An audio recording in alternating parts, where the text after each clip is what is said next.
As the sunlight began to shine through the opulent bedroom, one Naruto Uzumaki Namikaze began to stir. The first thing he noticed as he woke up was the weight that was on his chest, as well as the fact that it was breathing. Looking down, Naruto's lips curved upwards in a content smile, as he gazed at the still sleeping form of Koyuki Kazahana, who was nuzzling into his chest. He continued to lay there for a good while as he ran his hands through the woman's hair while admiring her nude form.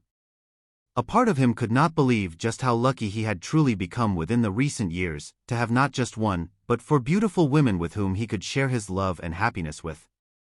He knew that without them he would never be even half of the man he was today. DMMM. Naruto. Naruto held in a snicker as Koyuki mumbled out his name, her face trying to burrow its way into his muscular chest. One of her hands came up and began to subconsciously message the left side of his chest. Naruto looked at the hand and noticed it was the one with the ring he had given her. Like the other rings he had given to the women in his life, this one was very similar, and yet looked fundamentally different in order to reflect Koyuki's personality. Like the others, it had all of the seals he had come up with, but it also had an additional seal that could allow her to actually use the Shinsei hinge in case she needed to hide her appearance. It worked the same way Naruto's anti-rape and escape seal worked, by storing the excess chakra that all humans and animals produce and releasing it when someone is feeling high levels of negative emotions. This also had an added seal to change her appearance into one of the people she knew from memory. She could also activate it on her own, since Naruto had shown her how to use chakra.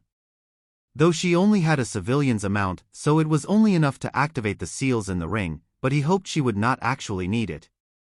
As for the ring itself, the band was made out of white silver with alternating flower and snowflake motifs running around it. In the center of the ring was a Zoltanite gemstone, a jewel which would change color depending on the environment. The jewel itself was cut in the shape of the Haru no Kuni national flower, with 9 tails surrounding it in a protective fashion. On either side of the gem was a diamond, one cut in a blooming flower and the other in a snowflake. He had given it to her on the day he had come over to celebrate the 1-year anniversary of Koyuki's ascension to daimyo and the land's freedom of her uncle Dotu. After a while, Naruto gently rolled them over and extracted himself from her from last night's activities. He brushed some hair out of the beautiful daimyo's face before leaning down and kissing her cheek. Rolling over, he got out of bed and put on the robe to cover his still nude form. The first time he had visited via Hiraishin they had not done that, and a maid had walked in before passing out from blood loss. Since then they always had a robe on hand to prevent such incidents. Naruto walked over to the door leading to the balcony. Going outside, Naruto leaned against the railing as he looked at the rising sun. It looked to be around 5 a.m. here, which meant that he still had several more hours before he had to leave. As he continued to enjoy the sunrise, a pair of arms wrapped around his waist, and a set of definite feminine assets pressed into his back. Naruto smiled as he turned around in Koyuki's grip, wrapping one of his own arms around her. He brought a hand under Koyuki's chin and lifted her head up. Leaning down, he placed a soft kiss on her lips. Koyuki moaned into the kiss as she began to increase the pressure on their lips. She licked his lower lip to let him know what she wanted, making Naruto open his mouth to allow her entrance. Their tongues became intertwined as they began to dance, letting the two enjoy the taste of each other before breaking apart. When they did, Naruto placed their heads together as he gave the woman a smile. "Morning, Yukihime," Naruto said, making the dark blue-haired woman smile. "How did you sleep? Do you even need to ask?" Koyuki asked with an amused grin, tilting her head up to kiss him again. "That good, huh?" Naruto chuckled after they broke away again. "I'm gonna have to be careful from now on. With some of the things we did yesterday, I might end up knocking you up, even with the seals on your ring." Koyuki gave his chest a playful slap while mock glaring at him. "You shouldn't say things in such a crude fashion." Her glare, however, soon turned into a playful smile. "Speaking of knocking me up, the council has been asking me questions about you and our relationship. They have been asking me if I have plans on marrying you. I believe they are hoping that I will produce a strong heir. We will announce our relationship soon, but you know that we can't do it right now," Naruto said with an apologetic smile. He did not want their relationship getting out until he had taken care of Madara and the rest of Akatsuki, especially since out of all the women he loved she was by far the most vulnerable, being a civilian and all. Even though she had many samurai who offered her protection, none of them would even hold a candle to one of the Akatsuki members, much less someone like Pain or Madara. I know, Koyuki sighed as she leaned against his chest. They stayed that way for several more minutes before Koyuki broke away. We should probably get something to eat. Yeah, alright, I could use a large breakfast right now anyway, what with all that energy we spent last night. Naruto trailed off as he let his eyes roam over Koyuki's body, which even in the robe showed off her amazing figure. Perv, Koyuki muttered with a blush as she turned around and walked back inside. She only managed to get 2 steps through the door before Naruto wrapped his arms around her waist and pressed her against his back. You say that like it's a bad thing, Haim, Naruto whispered in a husky voice as he nibbled on Koyuki's earlobe. Said woman gave a small shudder and a moan escaped her throat. Besides, we both know who the real pervert here is. That was true enough. While Koyuki did not have as large of a libido as Seimei, the daimyo loved to experiment.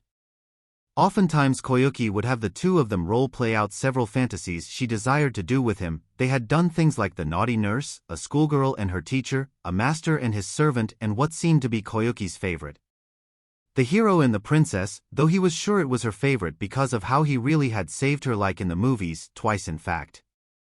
I am not fair, Koyuki stuttered as a blush spread across her cheeks, her entire body turning into putty due to the young man behind her. You know you love it, Naruto said with a grin, which widened as an idea came to him. You know we're still pretty dirty from last night, why don't we go get cleaned up in the shower? Koyuki gave a sultry smile. I think you just want some more alone time with me. True enough, I can never get enough alone time with you.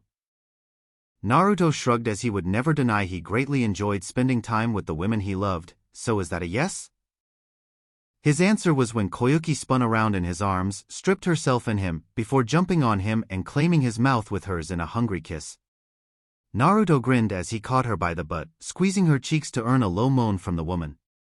She wrapped her legs around Naruto's waist as the blonde made his way to the shower. Breakfast could wait until they were done. XXXXXXXXXXXX. Tsunade sighed as she sat back in her chair, having finally finished the paperwork which had been nearly triple what it should be thanks to a certain blonde. She would have never expected Naruto to have done something so daring as to tell everyone about his Jinchuriki status and risk the possibility of having everyone hate him for holding it. However, she could also not deny the effect it had on the younger generation, which as soon as Naruto left had turned angry eyes on their parents. Now they were questioning the older generation, not only for keeping something like this from them but for the way they had treated the blonde. Everyone knew just how badly Naruto had been treated during his childhood to some extent, since most parents had told their children to stay away from him during that time, claiming that he was nothing but trouble. The way children had their parents keep them away from Naruto, treating him like he was the plague, had not been missed by the kids. It was not until Tsunade had revealed Naruto's heritage that the older generation had changed, going from hating his guts to praising him as the last Namikaze. Unfortunately for them, because they did that, they were unable to take it back after Naruto had revealed his status, unless they wanted to seem like liars in front of their children, which they were already dangerously close to being seen as. The busta blonde Hokage shook her head of the thoughts. She had just finished the paperwork his speech had caused and did not want to think about it anymore. Instead, she opened her drawer and reached under her desk. She always kept a bottle of sake hidden under there for whenever she needed a drink, and right now she needed a drink. She had to hold in a growl, however, when she found the drawer empty. No doubt Shizen had been in here recently and had taken the liberty of removing her sake. The blonde's shoulders slumped a bit at the thought of not getting her drink. Sighing, she decided to instead put her head on the table to get some sleep. Or at least she would have had a blast of lightning not appeared in the center of her room, scaring the living daylights out of her. Good morning, Bachan. Naruto chirped in a sing-song voice, only to duck under a chair that was thrown his way. He looked behind him when he heard a crash and saw that the chair had smashed through the door. Now that wasn't very nice, Naruto said with a grin as he sat down in one of the chairs in front of the Hokage's desk. What did that door ever do to you? Tsunade groaned. Gets too early for this, Kaki. I haven't gotten much sleep, and I don't have my sake, so don't start trying to get smart with me. Naruto snickered. So Shizune-chan took your alcohol away, huh? Well, you shouldn't be drinking on the job anyways, Bachan, it's bad for your health. Oh, shut up you, Tsunade said with a glare, so what do you want? Naruto shrugged off her slightly irritated nature. I was hoping you could give me a mission. Tsunade tilted her head in thought for a moment, before nodding. I suppose I could do that. It will be good for you to integrate yourself with the other ninja again anyways. She began going through the scrolls looking for a good mission. Let's see, we'll also need to find you a team and… Before she could say another word, both her and Naruto leapt to their feet and crouched down, pulling out a kunai as instincts kicked in. A black ball of cloth shot through the window, which had been closed last night. As the glass shattered and sprayed across the room, the ball unfurled to reveal a woman Naruto had only met once. However, she had left an impression he could never forget. Anko Mitarashi. Reporting for a mission. As Anko went into a dramatic pose, Naruto took the opportunity to study the woman. She was just the same as he remembered, wearing a tan trench coat that barely covered her assets and went down to her knees. Her shirt was just a fishnet mesh shirt that did nothing to hide her body, allowing everyone to see a tantalizing view of her bountiful assets and slim waist and toned stomach. Last and most definitely least was the short orange miniskirt that barely covered her feminine parts. Naruto was sure that ran some kind of offense for indecent exposure, though most people were probably too afraid to tell her that.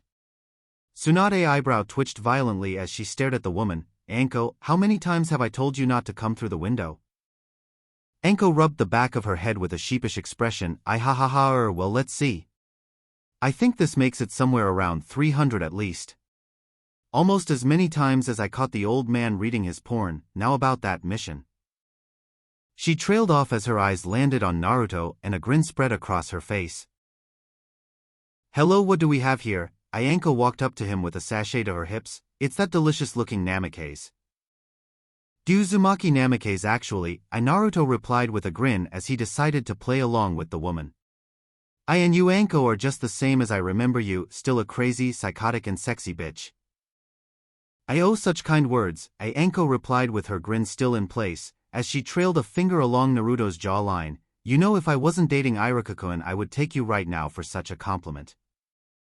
Naruto raised an eyebrow in surprise. You're dating Iruka? When or how did that happen? Anko grinned. It's quite the story, let me tell you. She was just about to get into all the juicy details of her love life when a cough interrupted them. Both turned to see a very irate Tsunade, who had both of her eyebrows twitching and several tick marks on her head. If you two are not going to grab a mission, then take that discussion of yours somewhere else. Naruto and Anko looked at each other with matching expressions as they blinked. They looked back at Tsunade and in unison said, We'll take the mission. XXXXXXXXXXXX. Danzo paced back and forth as he tried to find a way around the most recent problem that had developed for his plans, problems that were once again caused by Naruto Uzumaki Namikaze. Who would have ever thought that the boy would have the audacity to let all of Konoha know of his Jinchuriki status? It was easily one of the most brilliant political maneuvers he had ever seen. Not only did it make the younger generation lose faith in the old, but it also made their respect for the blonde that much more powerful and his position in the village that much more solidified. The fact that the older generation could not do anything without looking like hypocrites since they had proclaimed Naruto as a hero when his heritage had been first announced was just a bonus for the young clan head. The boy was reminding him more and more of Minato, who despite always being a thorn in Danzo's side was a man he had respected. Unfortunately, it also made Naruto even more of a problem for Danzo. Had the boy just been a loud mouth with no real sense for politics like his mother, it would have been much easier to control him. However, Naruto was clearly more like his predecessor than Danzo would have ever expected, especially with all the trouble the man had gone through to subtly stunt his growth until he could get the boy into his root. Now he was not sure he could do that, not without some kind of leverage over him. Perhaps he could use the political pull he had left to get one of his root on Naruto's team, which would allow him to keep an eye on the boy and find some kind of weakness to exploit. Now the only problem was to find someone who could perform this task. He raised a hand and summoned one of his umbu to him. He looked at the emotionless face of the person before him. Get me Tori. XXXXXXXXXXXX. Naruto looked out over at the sea with a calm smile on his face, taking a deep breath of the salty air. The blonde let out a large breath. After being cooped up in the village going to council meetings and creating those seals, he had never been so grateful to get out and into the world again. Ever since his training with Ero-sensei had started, Naruto had developed something of a wanderer's spirit. And while it was nowhere near as bad as his sensei's desire to travel, Naruto still loved to get out and see the world. Currently he was on a B-rank mission that had the possibility of turning into an A-rank mission, due to the unknown circumstances that concerned the mission. It seemed that ships were being attacked off the coast of Umi no Kuni, Land of Sea, by a sea monster which was being called the Kaima by the local populace. Not much was known about this sea monster, which was why several merchant guilds had decided to hire Konoha shinobi to take care of the problem. Ugh. Naruto turned his head to look at the amusing sight of Ino Yamanaka puking over the side of the ship. The poor girl had gotten seasick almost as soon as the journey had started. It seemed like most of their time on the ship, she had been in the same spot she was now. Seeing the girl who had always been so loud vomiting over the side made the blonde shinobi chuckle. It's not funny, and Naruto blinked as he looked over at Ino who was glaring at him, right before she turned green and went back over the side. Sorry, Naruto apologized as he tried not to laugh at her predicament. I just never assumed someone like you would get motion sickness. Deciding to be a good teammate, Naruto walked over to the girl and gently rubbed her back in a soothing motion. A stupid sea, stupid boat, Ino mumbled before heaving over the side yet again. As this continued, Anko Mitarashi walked out onto the deck. Spotting the two, she made her way over to them. So I spoke with the captain and he said that we should get to the port within the hour. She trailed off as she spotted Ino. A grin soon made its way to the woman's face. Is the poor baby sick? She cooed with a smirk that somehow looked both seductive and bloodthirsty at the same time. Naruto had to wonder if she just always looked like that. You know Anko-chan can fix that right up for you. How would you like Anko Mitarashi's super secret fix any ailment treatment? No, no thank you, Ino said as she dry heaved. I know what your Okami treatment is. All you would, do, was beat the crap out me until you thought I was cured. Anko gave a pout before turning a seductive smile onto Naruto. What about you, handsome? Any ailments that need curing? Naruto chuckled as he decided to play along. Well, I do have this awfully odd muscle that seems a little stiff. Perhaps you could help me with that. Now you know I can't do that. Anko stuck out an lower lip in a pout. After all, Iruka-kun would get mad at me, and you. The woman went into a thinking pose after she said that, as if a brilliant idea had struck her. Of course, if you would like to join us. Anko looked over at Naruto and laughed when she saw him join his fellow blonde in throwing up over the side. XXXXXXXXXXXX. Ino gave a sigh of relief as she stepped off the ship. Finally, I hated standing on that ship. Technically you weren't standing, you were leaning, Naruto corrected, only to close his mouth when Ino glared at him. Alright Gaki, Hokage-sama says you're in charge, so what are your orders? Anko asked as she stretched out, causing several of the men on the dock to pass out from blood loss as the trench coat she wore opened. You know I'm your superior in this mission, Anko. Do you really think calling me Gaki is the best idea? Asked Naruto with a machinoid tone. Anko smirked at him, this coming from the man who calls the Hokage Bachan. Touché, Naruto said with a grin. He was just about to speak when he spotted something out of the corner of his eye. There was a young woman who looked to be about 2 or 3 years older than he was. She had an average height of around 5 feet 5 inches, with shoulder-length black hair and 2 bangs that were tied at the bottom and framed her face. She was wearing a faded blue sleeveless overshirt that looked several sizes too big for her and went down past her knees. It was held near her waist by a white piece of cloth that she wrapped around her several times. Her shorts were a dull brown, which were fairly baggy that covered to her calves, and she was walking barefoot. There were also several bandages covering her around her forehead, left cheek, neck, her right forearm, all of her left arm and her right leg. Naruto noticed that if it were not for her dirty appearance she would be quite beautiful. However, it was not this that had gotten his attention. It was the look she had in her eyes. They held a sense of hopelessness that he knew very well. The same look he had when he was younger and suffering under the abuse and loneliness he had gotten from his village. But it was even more than that, since he also took notice of the way people glared at her and the whispers they spoke. They seemed to go out of their way to avoid her and looked at her with utter hatred and fear, like she was some kind of monster or plague. It reminded him a lot of his own past and was enough to make his blood boil. "Watch where you're going, you freak!" Naruto's eyes hardened as he saw some teenager purposely bump into her, knocking her bag out of her hand and spilling its contents. Naruto resisted the urge to shove a raisin shuriken up the boy's ass. Instead he walked over to the young woman. Kneeling down he began to help her put her groceries back into the bag, making sure nothing was broken and would fit well. The woman looked at him for a second. When Naruto looked up at her he saw a brief flicker of emotion before it left. When all of her groceries were back in the bag, the woman stood up and left. How rude, Ino huffed as she and the other two Konoha ninja walked up to him. She didn't even say thank you. Naruto ignored the platinum blonde as he looked over at Anko. "Did you see it?" Yeah." Anko trailed off as she rubbed her neck where the cursed seal was. She had that hopeless look in her eyes.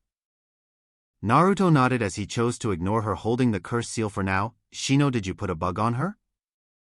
"Of course, Namikaze-san," Shino replied. "Just Naruto, Shino, I dislike titles," Naruto said as he came up with a plan. "Alright Shino, I want you to follow that girl. Don't make your presence known, just tell me where she goes and what she does." When he received a nod he turned to Ino. "I want you to use your mind jutsu to discreetly gather information from the villagers. Anything you can find about the kaima and that girl will be useful." Naruto then turned to Anko. And I want you to question the sailors on what they know about the kaima. Make sure you're discreet." And when you say discreet, what do you mean exactly?" Anko asked with a sly grin.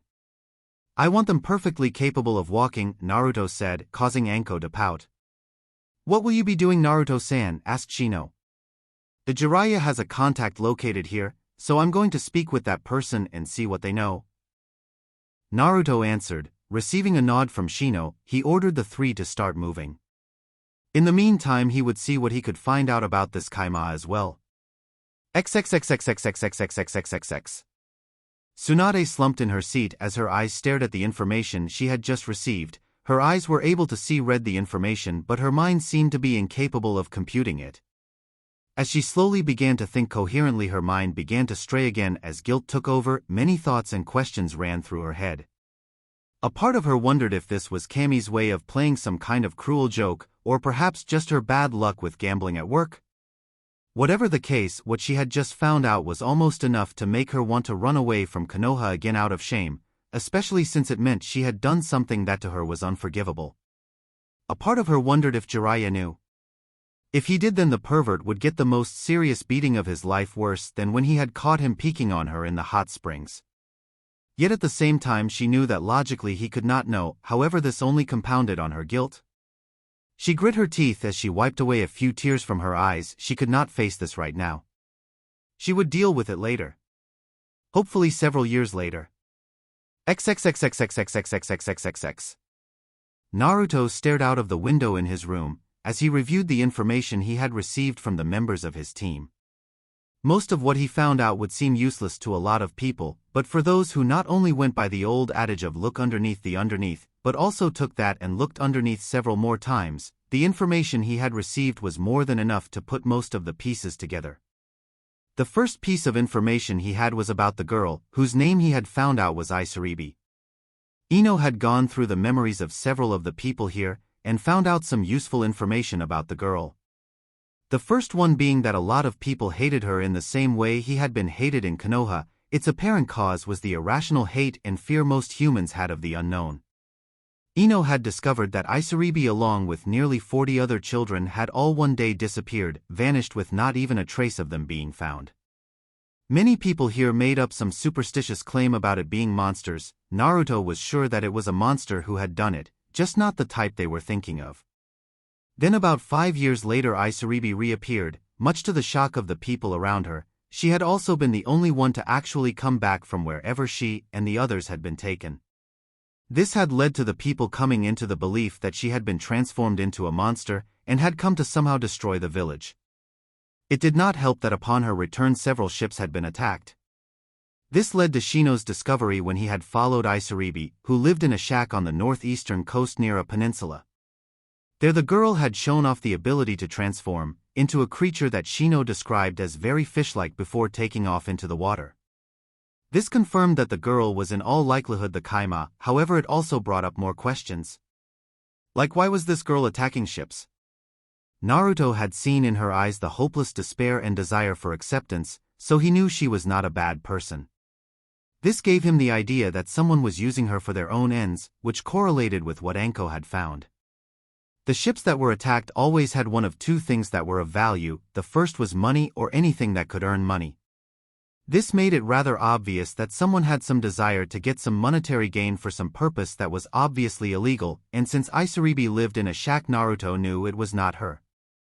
The second thing that gave ships a high probability of attack was based off of the amount of people on board. The more people who were on the ship, the more likely said ship was to be attacked. It seemed that whoever wanted to attack the ships wanted one of those two things. The first was easily understandable.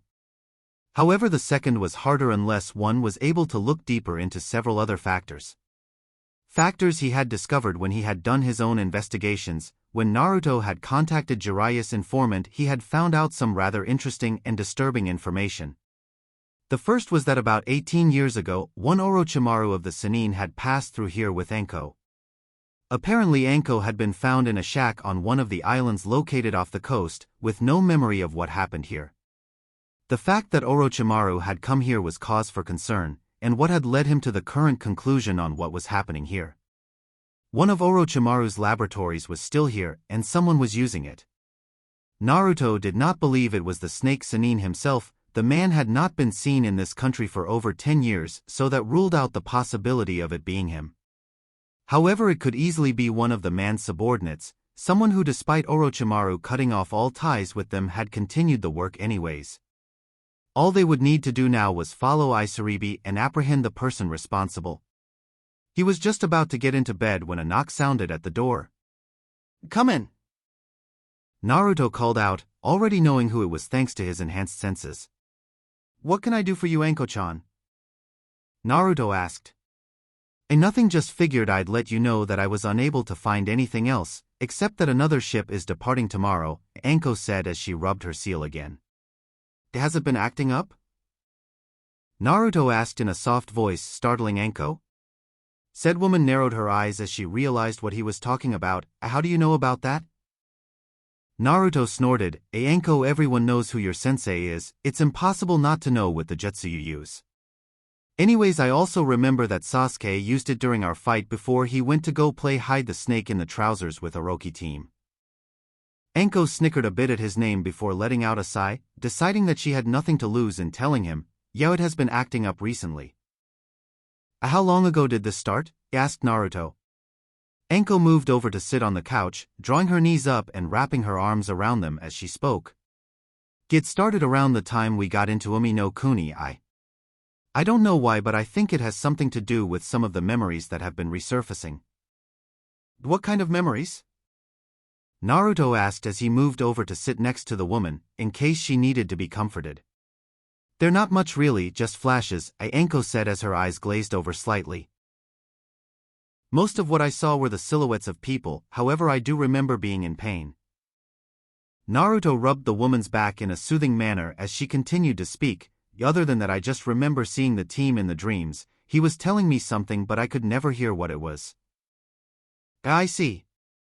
Naruto trailed off for a moment as he gathered his thoughts. "It probably has to do with the fact that Orochimaru most has a base stationed here, or former base anyway. Since it does not seem to be acting up seriously, that probably means that the man himself is not here and it's just reacting to remnants of his presence in this land. If you'd like, when we get back to Konoha, I can take a look at the seal and see if I can't do something about it." Anko's head twisted to look at him, moving so fast Naruto was surprised the woman did not break her neck. "What do you mean do something about it?" she asked in a voice that was mixed between hopeful and guarded. "I mean, I could look at the seal. While a part of Orochimaru's jutsu is considered a Juinjutsu, it is also part Fuinjutsu. That means that there may be a way to get rid of the seal, or at the very least counter its effects so that it seems negligible," Naruto explained. "So you can get rid of the team seal?" Anko asked as she brought her hand back to her curse mark. She had always hated this thing, and not just because of how it acted up sometimes. She had always felt tainted by it, like Orochimaru still owned her because of it. To be honest, I'm not 100% sure, Naruto said with a shrug. However, I am positive that if given enough time I can work something out. I know I can at least make a better seal than the one you have. Naruto was silent for a moment before sitting up and stretching. Anyways, it's getting pretty late. We should get some rest since we've got a long day ahead of us tomorrow. Naruto moved over to his bed. Good night, Anko. Anko stood up. Good night, Gaki, and thanks. Anko walked out of Naruto's room and moved into her own. Lying down on the bed, she let sleep claim her. XXXXXXXXXXXX. The next morning the four had gotten up bright and early, and had made their way over to the shack where Isaribi lived. Naruto made sure that they stayed within the tree line just off the beach, so that the girl would not see them as she left.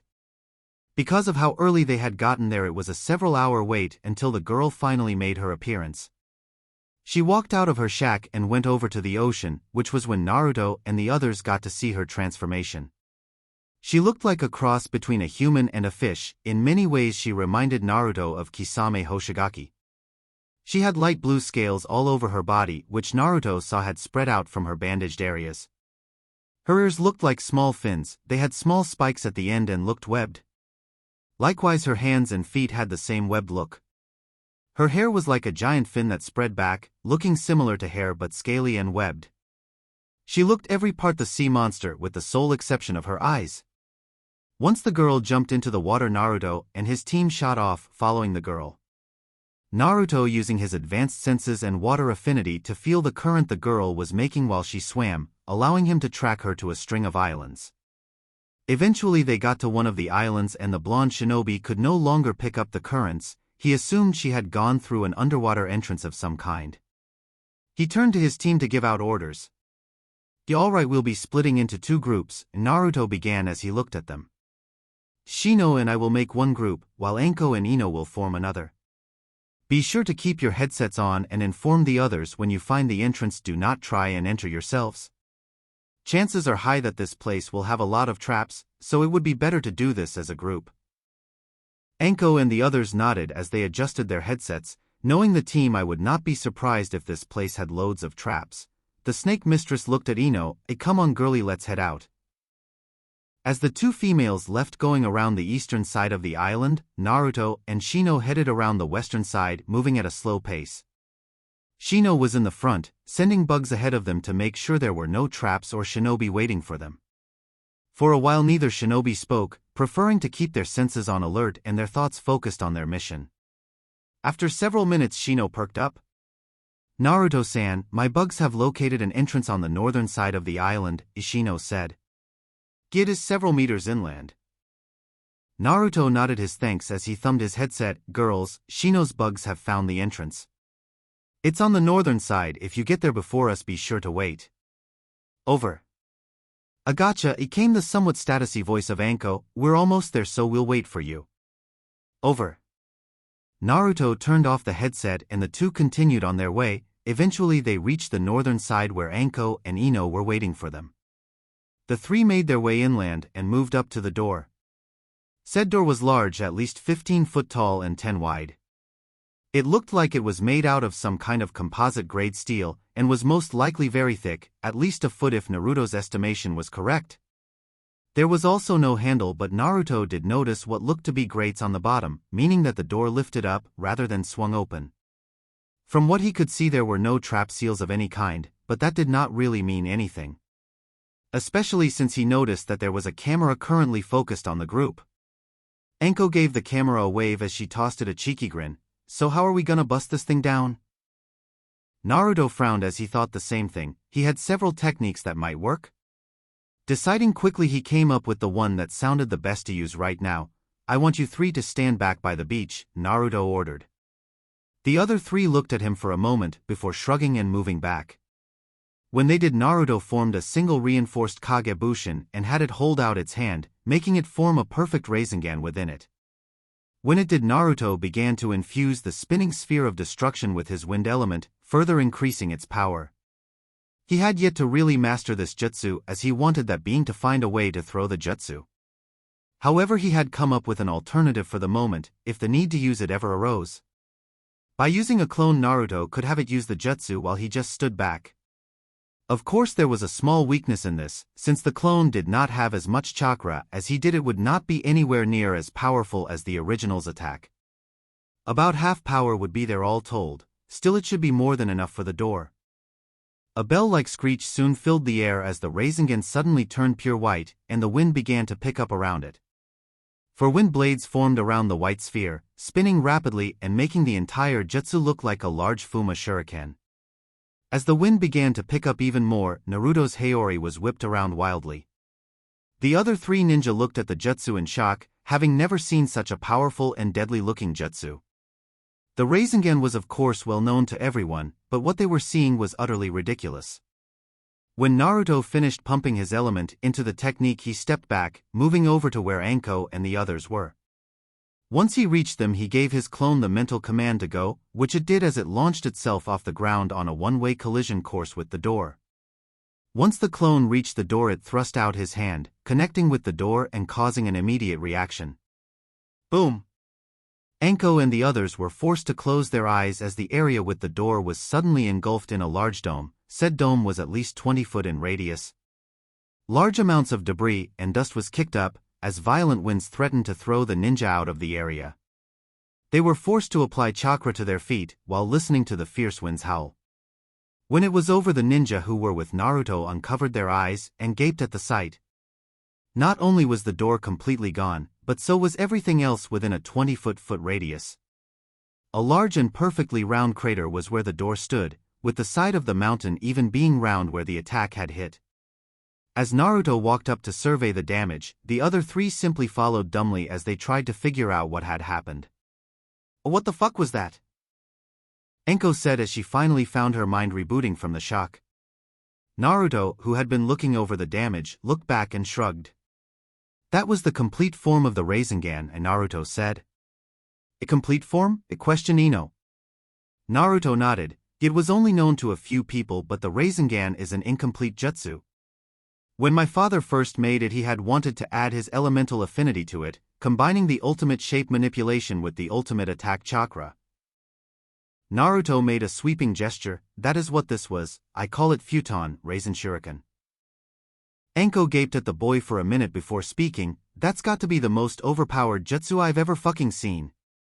The amount of power a normal Rasengan does on its own is enough to cause some serious damage, but adding your element to it." Naruto shrugged. "Meh, this wasn't even half of the power behind the actual jutsu." With that said, Naruto walked into the building, not even waiting for the other three gobsmacked Konoha ninja were following. Anko, Ino and Shino looked at each other, before moving quickly to catch up to Naruto. XXXXXXXXXXXX. You stupid girl. Isaribi fell to the ground as the scientist known as Amachi smacked her. Having grown used to it over the years, she merely got back up. "How could you let those pesky ninja follow you?"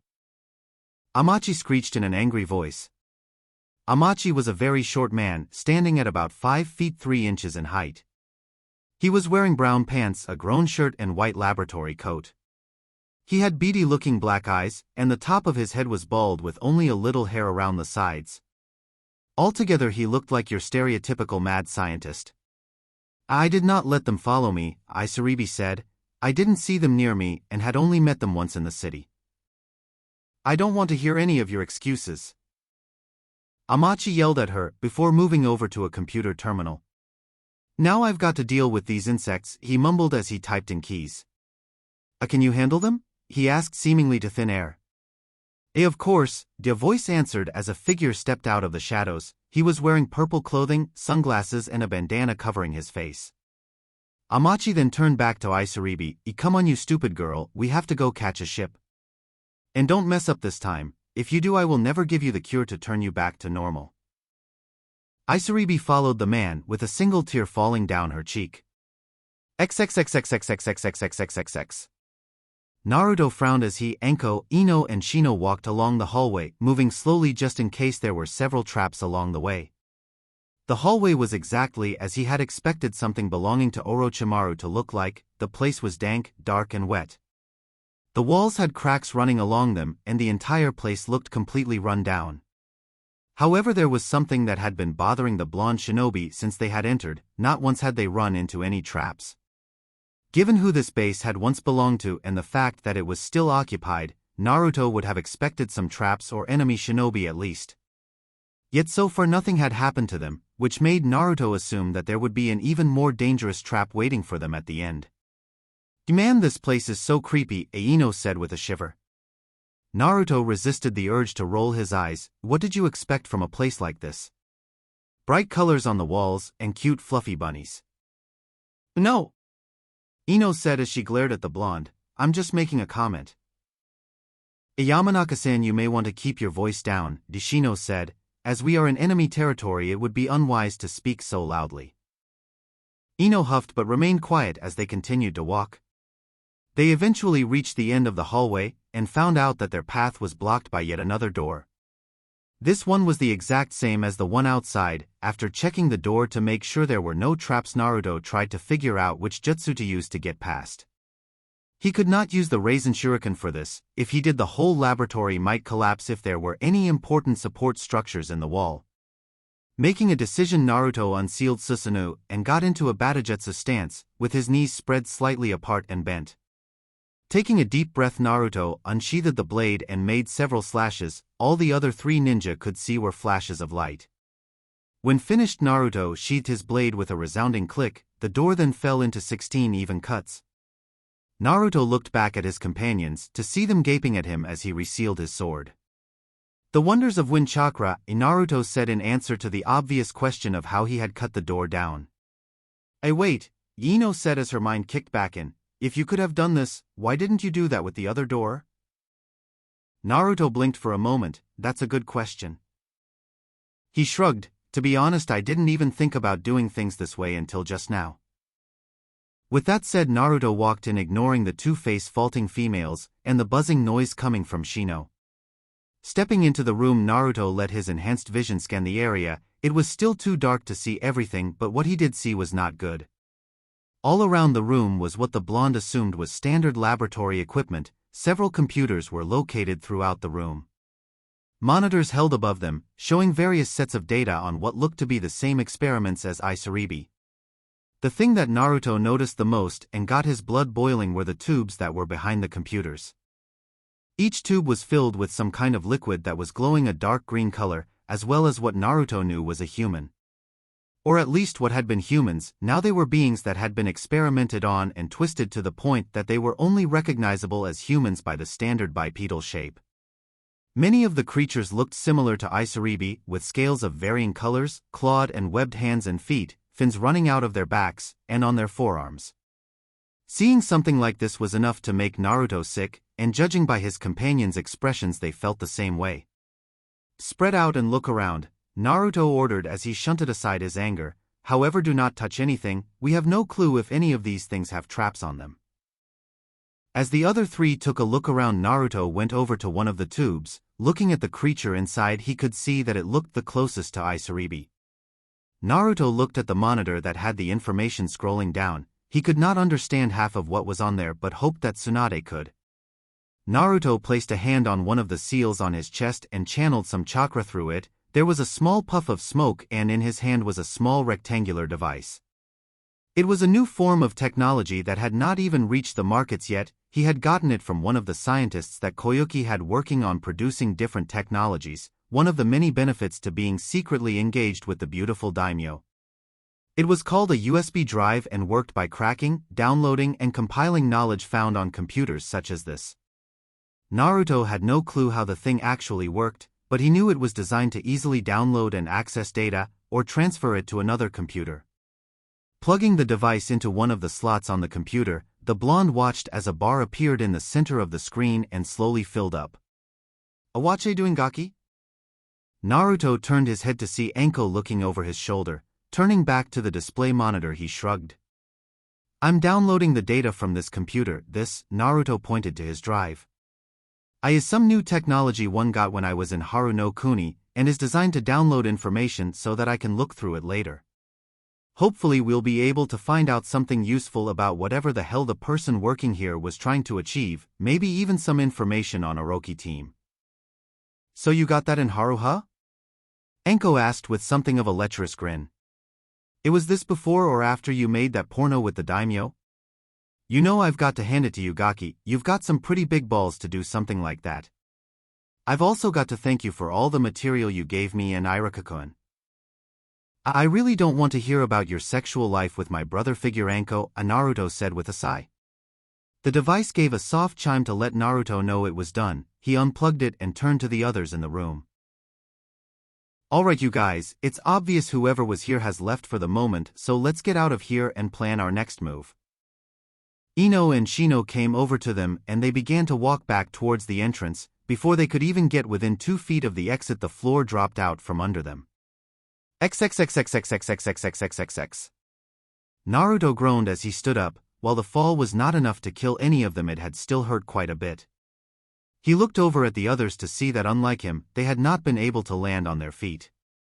The blonde sighed as he walked over to Anko and kneeled down next to her. Anko, Naruto said as he shook her awake. What happened? Anko asked as she blinked her eyes open to see Naruto standing right above her. Aga, she rolled away, getting on her feet with a kunai in one hand and another on her chest. Don't do that, Gaki. You nearly gave me a heart attack. Naruto snickered as he stood back up. Sorry, I didn't think you would get so scared. I wasn't scared. Anko protested, just startled is all. Right. Naruto drawled as he went over to help up Ino, who had just woken up. You okay? Yeah, I mean I only have one of the worst headache ever, but I'm fine, the platinum blonde replied sarcastically. At least you don't have seasickness, Naruto said with a grin that while Ino could not see, knew was there. Shut up, Ino mumbled. That was a most unpleasant experience, Ishino said as he got up, brushing himself off as he looked around. It seems that we fell for some kind of trap. The only question is what kind? Naruto said as he looked around the tunnel. There seemed to be only one way to go, with the other end blocked. Looks like we don't have much of a choice but to go this way, so let's head out, but keep a sharp eye out for any more traps. The other three nodded as they got into a triangle formation with Naruto in front and Anko covering the rear. Several minutes later they found themselves in decent-sized room. Naruto could not get the exact proportions right since he could only see about 20 feet in front of him. But judging from the way his chakra bounced off the walls when he flared it, he would have to say it was at least a 30-foot by 30-foot space. As they continued walking, both Naruto and Anko felt their instincts kick in. Grabbing one of the other two, they jumped out of the way just as several kunai were launched at them. Your reaction times are quite impressive, the voice reverberated through the room. Who are you? Show yourself? Ino yelled out. And now why would I do that? Naruto frowned as he tried to locate the source of the voice, however due to the acoustics of the room it was bouncing around too much for him to find. He flared his chakra again and frowned when he could not detect a human shape aside from the three next to him. However, he could see a door on the other side. Someone would need to deal with whoever this was if they wanted to get to the door. Shino? Naruto whispered, can I leave this guy to you? Of course, Naruto-san, the Aburame heir replied. You three may go on ahead while I take care of this. Naruto nodded and had the other two members of his squad follow him as he made a dash towards the door. I don't think it will be that easy to get away. Several kunai were launched at the retreating trio, however a swarm of bugs appeared behind them and stopped the attack. Your opponent is me, Ishino said in his monotone voice. Very well, after I kill you I'll get them, the voice laughed, that is if they don't get them first. Shino did not respond as he sent his bugs out. XXXXXXXXXXXX. Naruto cursed as several traps activated, launching kunai at them as they ran. Without warning, Naruto picked up both Anko and Ino, before using one of his own original speed techniques to beat the traps. The jutsu was called Shuimpa Flash Step and was designed to surprise an opponent. It was very similar to the Hiraishin. However, unlike the famed Thunder God, this technique was based off of pure speed. By using a combination of lightning and wind chakra, Naruto was able to move at speeds that could match the Hiraishin's teleportation. By creating a current of air in front of the user and channeling lightning chakra into the bottom of the feet, Naruto was able to skate across the surface in a burst of speed that left a yellow streak in its wake. He deposited the two surprised females on their feet as he took a look around the room. This room was a large cylindrical room. Naruto could tell it was a fair bit bigger than the one they had left Shino in. The lighting, while still low, was enough for him to make out the door at the other end, as well as several gates located along the walls. This gave the blonde shinobi a bad feeling about this place. What the hell was that?" asked Ino as she looked at Naruto with an expression that demanded an explanation. Naruto looked over at his fellow blonde. "What was what?" "That thing you did to get us over here so fast," Ino practically shouted, causing both Naruto and Enko to wince. Naruto sighed. "It's a family technique, that's all." Naruto walked off before Ino could question him further, forcing her and Enko to follow him. When they were about halfway to the exit, the three heard a slight screeching sound as the gates began to open. The Konoha ninja quickly went back to back, waiting to see what would happen. Naruto began to channel chakra into his eyes to increase their perception. He was able to make out the outlines of several bodies that looked the same as the creatures back in the lab. Naruto knew what they were even before their eyes opened to reveal bulbous fish-like eyes that glowed with a light green color. What the hell are these?" Ino screeched as she saw the eyes staring at them. "Most likely the experiments of Orochi teams, or whoever owns this place now," Naruto replied, preparing for what he knew would be a long fight. "There's quite a few of them, and with whoever caused this not here means we don't have time to play around." Enko growled as the creatures started to move in, revealing they were indeed like the experiments they had found on the upper floors of the lab. "Agaki! Get out of here and let the girlie and I deal with this." "Are you sure?" Naruto asked. "We don't even know if this is all of them." "Yeah, we'll be fine," Enko said, though Naruto noticed that Ino looked like she wanted to disagree. "Fine, here catch." Naruto pulled something out of his pouch and tossed it to Enko.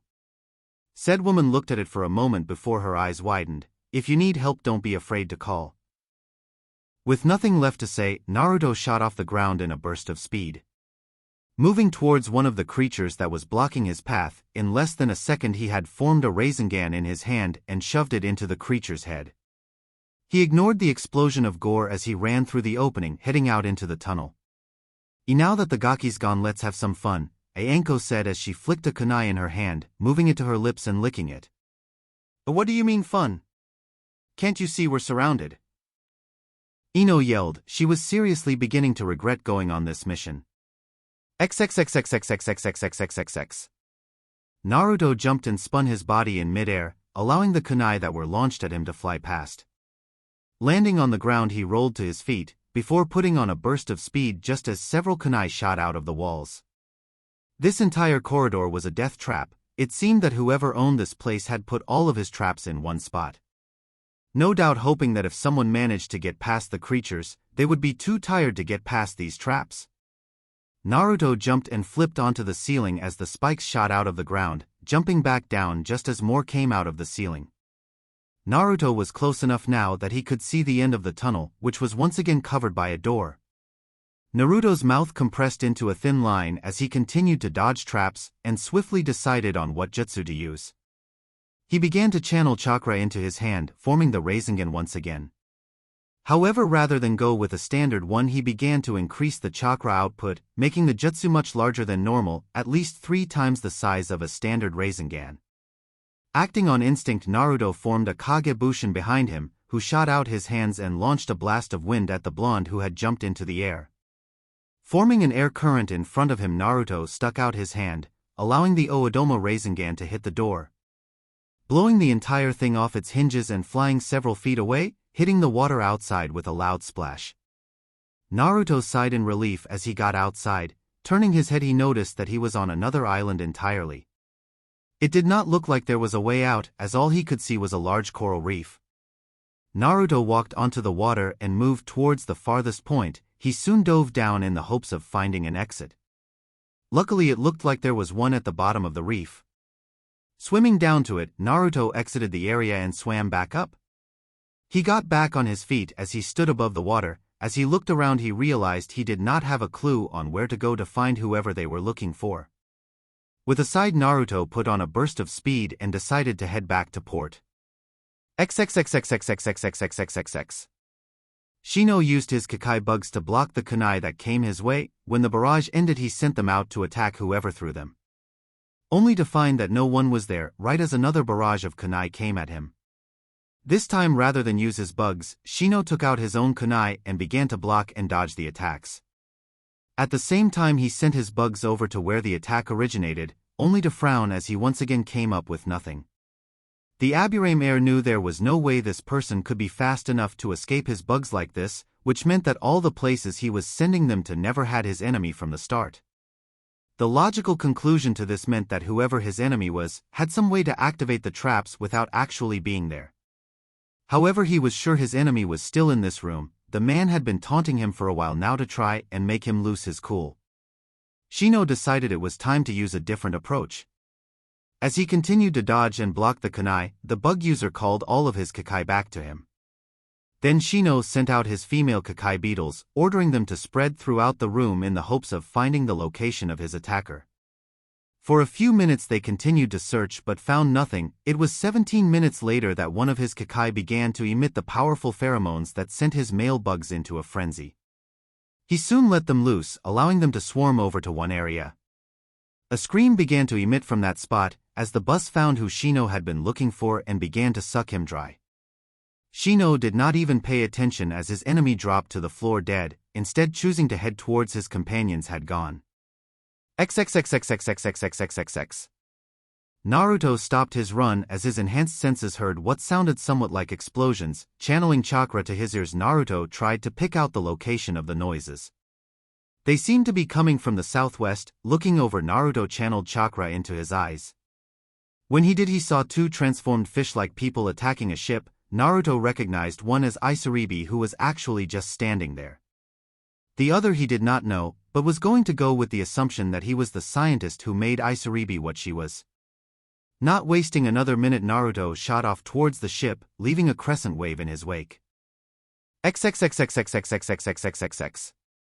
Amachi grinned as he shot another cannonball-sized water bullet at the ship, sending wood chips everywhere as he destroyed more of its hull. Who knew that this form would feel so exhilarating? He had never felt so powerful in his life, knowing that he was easily a god of the sea while in this form. He could do whatever he wanted, it was all so easy.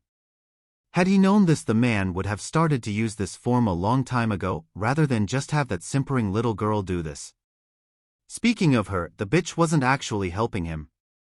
"Hey you stupid girl, start doing your job and help me destroy this ship," Amachi yelled out. Isaribi looked at him and bit her lip. "When are going to give me my cure? I've been doing this for 4 years now, and you still haven't given it to me." "A cure?" Amachi said with an incredulous expression, right before it turned to anger. He stopped what he was doing and swam over to Isaribi, before grabbing onto her throat and choking her. "You stupid girl, what makes you think I ever bothered to make a cure?" The man laughed as the girl's eyes widened. "I'm the one who made you what you are, why would I want to unmake you? Your only purpose was to do the job I gave you, until I collected enough data and then disposed of you. And since you're not doing your job and I feel I have enough data, I think I'll just get rid of you right now." The man laughed as Isaribi began to tear up as she tried to get out of the man's ironclad grip. He was just about to crush the girl's throat when something he had not expected happened. An invisible blade of wind cut right into the man's arm, slicing it off at the elbow. "Ahhh!" As the man began to scream out in pain, another voice spoke up, falling back into the water as he held the stump where his forearm had once been. "You know, I'm not sure what you said, but I do know it's not polite to make a woman cry." Isaribi turned to the source of the voice, and saw herself staring at the man who had helped pick up her groceries. Who the fuck are you?" Amachi yelled, gritting his teeth as he tried to ignore the pain of his lost hand. Naruto tilted his head to the side as he resheathed Susanoo. "I thought it would be obvious. I'm the guy who here to kick your ass." Amachi grit his teeth. "That's not going to happen. Now you'll have to face my greatest creation." Naruto narrowed his eyes at the man, before they widened as he saw what was rising out of the water. XXXXXXXXXXXX. Anko snarled as her kunai continued to bounce off of the ugly creatures she and Ino were fighting. Damn it, why the hell are those hides so tough? Anko yelled. Her arms shot up as several snakes came out, latching onto one of the creatures before her. Spinning on the balls of her feet, the snake mistress swung the creature into a horde of its brethren, knocking them all down. Unfortunately, they just got back up a moment later. The things, while slow and easy to dodge, were nearly impenetrable to anything less than high-level jutsu and exploding notes. Unfortunately for her, they were also resisted to fire and mud jutsu, which were her specialty, and she wanted to save her exploding tags for later. Over to her left, Ino was engaged with a few of the creatures, weaving her lithe body in and out of the monsters while she tried her best to beat the things. However, unlike her friend Sakura, who had gotten Tsunade's strength technique down, Ino was only able to increase her strength by about half, and that only knocked the creatures back. She had tried other methods, such as a kunai to the neck, base of the skull or temple, but none of that seemed to work. She jumped back towards Anko, who had just finished tossing another creature away, and was about to ask what they should do when a gurgling noise interrupted her. Turning, they saw one of the creatures being swarmed by a cloud of bugs, which were draining it of its chakra. The thing thrashed around for a bit, before its body lay on the floor twitching as it died. It seems that even with their tougher skin, they are still susceptible to being drained by my Kakai. Shino spoke as he materialized in front of them. Shino! Ino shouted, glad to see her companion safe. Shino nodded to her. I suggest we think of a plan to get out of here. Anko nodded as she came up with a plan. Well, now that you're here, we don't have to worry about running out of weapons. We'll launch a barrage of kunai with exploding notes attached to them into the ones blocking the exit, and then we'll make a run for it. The others nodded as they reached into their pouch, pulling out kunai and exploding tags. They wrapped the tags around the kunai, and on an unspoken signal activated them and threw them at the horde in front of the exit. As soon as the explosions went off, the three ran for it. Not even paying attention to the body parts and gore that was being thrown around the area, they soon reached the tunnel and ran for the exit. Thankfully, Naruto had activated all of the traps when in there, so they had not been subject to any as they ran. Soon enough, they shot out of the tunnel and into the open air. I'm never ever doing that again, Ino huffed as she bent down and put her hands on her knees, trying to regain her breath. Yeah, I know what you mean, girly IAH. Anko was interrupted from her speech as a searing pain shot through her body, originating from the curse seal. Anko-sensei! Ino shouted as she and Shino rushed to the woman. Anko fell to her knees as she grabbed her mark. The last thing she saw before darkness claimed her was Ino shouting something at her. XXXXXXXXXXXX. Acting fast, Naruto released his gravity seals as he grabbed an unresponsive Isaribi before jumping out of the way of a giant watery tentacle. Naruto created a clone in midair and handed the girl off. Landing on the ground, he unsheathed Susanoo. Dodging another tentacle, Naruto channeled wind chakra through his blade and sliced the watery appendage off. However, that thing, since that's all Naruto could use to describe the amorphous blob of water with tentacles and a red orb in the center, did not seem to be affected by the loss of its appendage. A new one merely seemed to take its place and begin attacking him. Ha ha ha ha! Amachi laughed in his mad scientist voice. There is no way for you to defeat my greatest creation. Even lightning is ineffective against my ultimate creation. Naruto listened to the madman speak with one ear. Like all evil people, this one seemed to have a desire to monologue. Telling him about his creation and how it was unstoppable. Of course, this just gave the blonde more knowledge to analyze the creature with and hopefully find a way to kill it. As he continued lopping off limbs that just regrew, Naruto began to devise a way to defeat it. Let's see, the guy said lightning was ineffective. If I go by what he said, then that means the elements don't really work the same way as normal. This means that the creature isn't really alive, or at least not enough to be affected by things like pain. That would mean the only way to kill it would be to evaporate the water and attack its core. I should be able to destroy it that way. That would mean I need a powerful fire jutsu to work. Unfortunately, I don't know any fire jutsu above C rank since it's not my affinity. And I can't summon toads since they're freshwater amphibians, and I don't want to be on their bad side like Ero-sensei. Naruto began to think of ways he could evaporate the creature when an idea came to mind. Hey Kyubi! Naruto gave a mental shout in his mind. You need my power ninjin? Came the demonic voice of Kyubi. Yo, I need your power to fry this creature and evaporate him. The great fox remained silent for a moment. Very well, I suppose I did offer to help you, for now at least. However, I expect you to make this battle amusing, and try not to embarrass me. Naruto did not respond to the fox's parting comment, as he felt Kyubi's chakra run through his system. The fox cloak began to form around Naruto in less than a second, stopping at 3 tails, which Naruto believed would be enough. As the next tentacle came after him, 2 of the tails shot out from behind the blonde. As they grabbed the appendage and kept it in place, the other tail ran straight through the water, evaporating it as it made its way to the core. Soon enough, the red chakra tail pierced the core and shattered it, causing the creature to screech and flail. Channeling all of Kyubi's excess chakra through the tails, Naruto released it in one go. The result was the entire creature exploding in a shower of steam. Amachi, who had been watching in glee, now stared in shock as his creation died. He turned around to get away, only to see another Naruto right behind him with a spinning ball of chakra in his hand. Said ball soon smashed into the scientist, tearing his skin and muscles away. As the man let loose an anguished scream, he was blasted back by the energy and sent skipping across the water, before stopping as he lay face down. The clone Naruto went over and grabbed the man by the cloak, throwing him over his shoulder in an uncaring manner. Meanwhile, the real Naruto walked over to the clone holding a crying Isaribi. He put his hands on the girl, causing her to nearly jump out of her skin. Hey, are you okay? Naruto asked, only to wince as the girl turned her now bloodshot eyes on him. How can I be okay? That man lied to me. Now I'll never be turned back to the way I was. Now I'll never be human, the girl shouted as tears streamed down her scaly face. Naruto frowned. You know there may be a way to cure you. The girls looked up at him in shock, before they narrowed in suspicion. And what would I have to do to receive this cure? She asked, saying cure as if it was some kind of poison. Oh well, you would have to come back to Konoha with me, Naruto replied with a shrug. Yeah, unfortunately the woman who I'm sure can cure you is also the leader of our village. So she can't just leave whenever she wants. However, after that you can just leave if you want, or stay there as a citizen and start a new life. I'll leave that choice up to you if you want to come to Konoha, that is. Isaribi looked at Naruto, trying to see if he was lying. She had already been tricked once and did not want to have her hopes dashed again.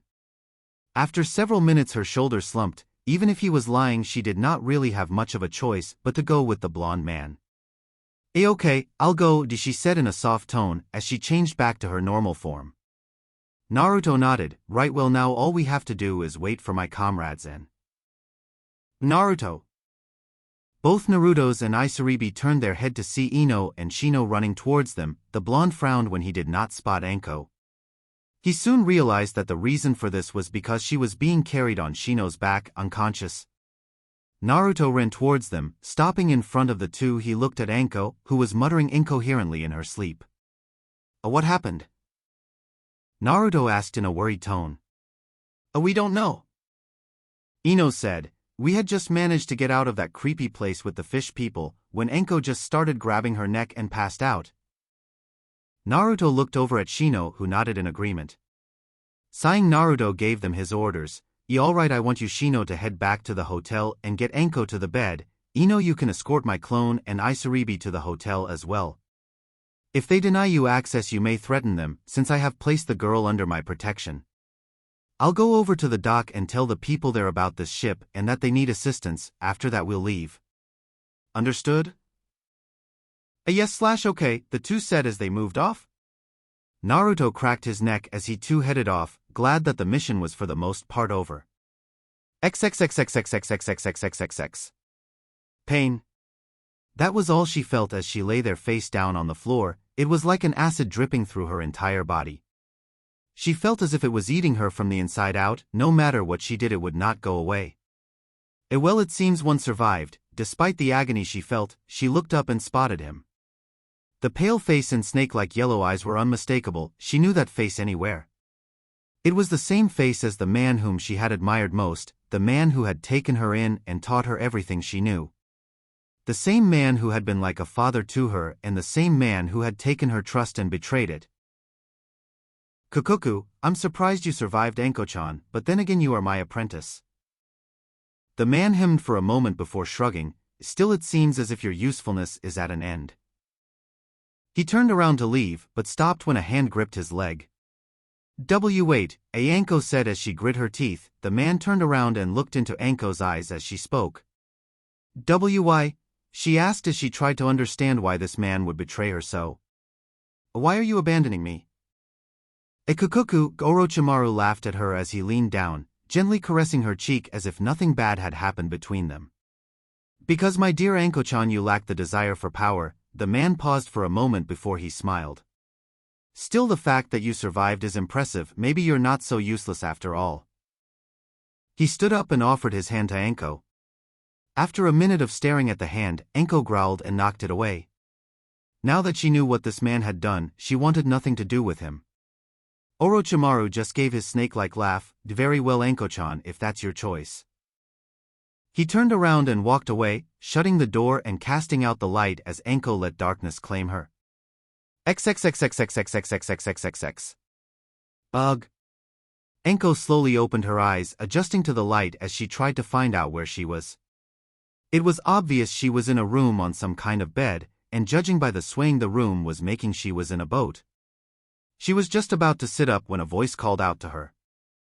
I'm glad to see you awake. Turning to the voice, she saw Naruto writing in a folder. Writing for a few more seconds, he snapped the folder shut and looked at her with a smile. You've been out of it for a while now, how do you feel? For one of the few times in her life, Anko smiled. I feel good. Naruto looked at her for a moment with a raised eyebrow, noticing that she seemed much more calm than before. He shrugged it off. Whatever it was not any of his business. That's good to hear. Anyway, we should be reaching Hino Kuni Fire Country in a few hours. You might as well get some more shut-eye. Anko nodded as Naruto stood up and left the room, no longer finding a need to be in there now that he knew Anko would be all right. As the door closed behind the blonde, Anko shut her eyes again. Smiling as she had one last thought before falling asleep again, I left him by my own choice, it was my decision. XXXXXXXXXXXXX. Naruto frowned as he gave his report to Tsunade, listing off what had happened during the mission in chronological order. The moment he had entered the room, he had noticed that something was different. Something felt off would be the best way to describe it. Aside from the obvious fact that Tsunade had not thrown anything at him for calling her Ba-chan, which was definitely an oddity in and of itself, there was something else that seemed wrong. The busty Hokage also refused to even look him in the eye. Again, that was something that had never happened before, even when the woman was angry at him. And so I was hoping that you would be able to find some way to help Isaribi here. Naruto gestured to the scaly teenage girl as he finished his report. I figured since you're one of the best medics around, you would be able to find some way to get rid of her scales. Very well, Tsunade said, still looking down at her paperwork and refusing to meet his eyes. If you come into the hospital tomorrow at noon, I'll be able to check you over and see what I can do. Okay, Isaribi-san? That's fine, Hokage-sama, Isaribi said with a small bow and hopeful look. In the meantime, I'll have Shizen help you find a place to stay. After I check you over and see what I can do about your scaly problem, you can decide whether you want to stay here in the leaf or leave. Shizen! Tsunade called out, getting the woman to walk in through the door. Yes, Tsunade-sama? Shizen asked as she looked at her boss.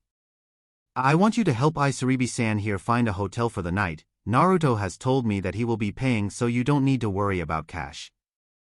Tsunade said as she filled in a few papers and gave them to the dark brown-haired woman. Said woman bowed and gestured for Isaribi to follow her. The fish girl looked over at Naruto and, seeing his encouraged nod, left with Shizen.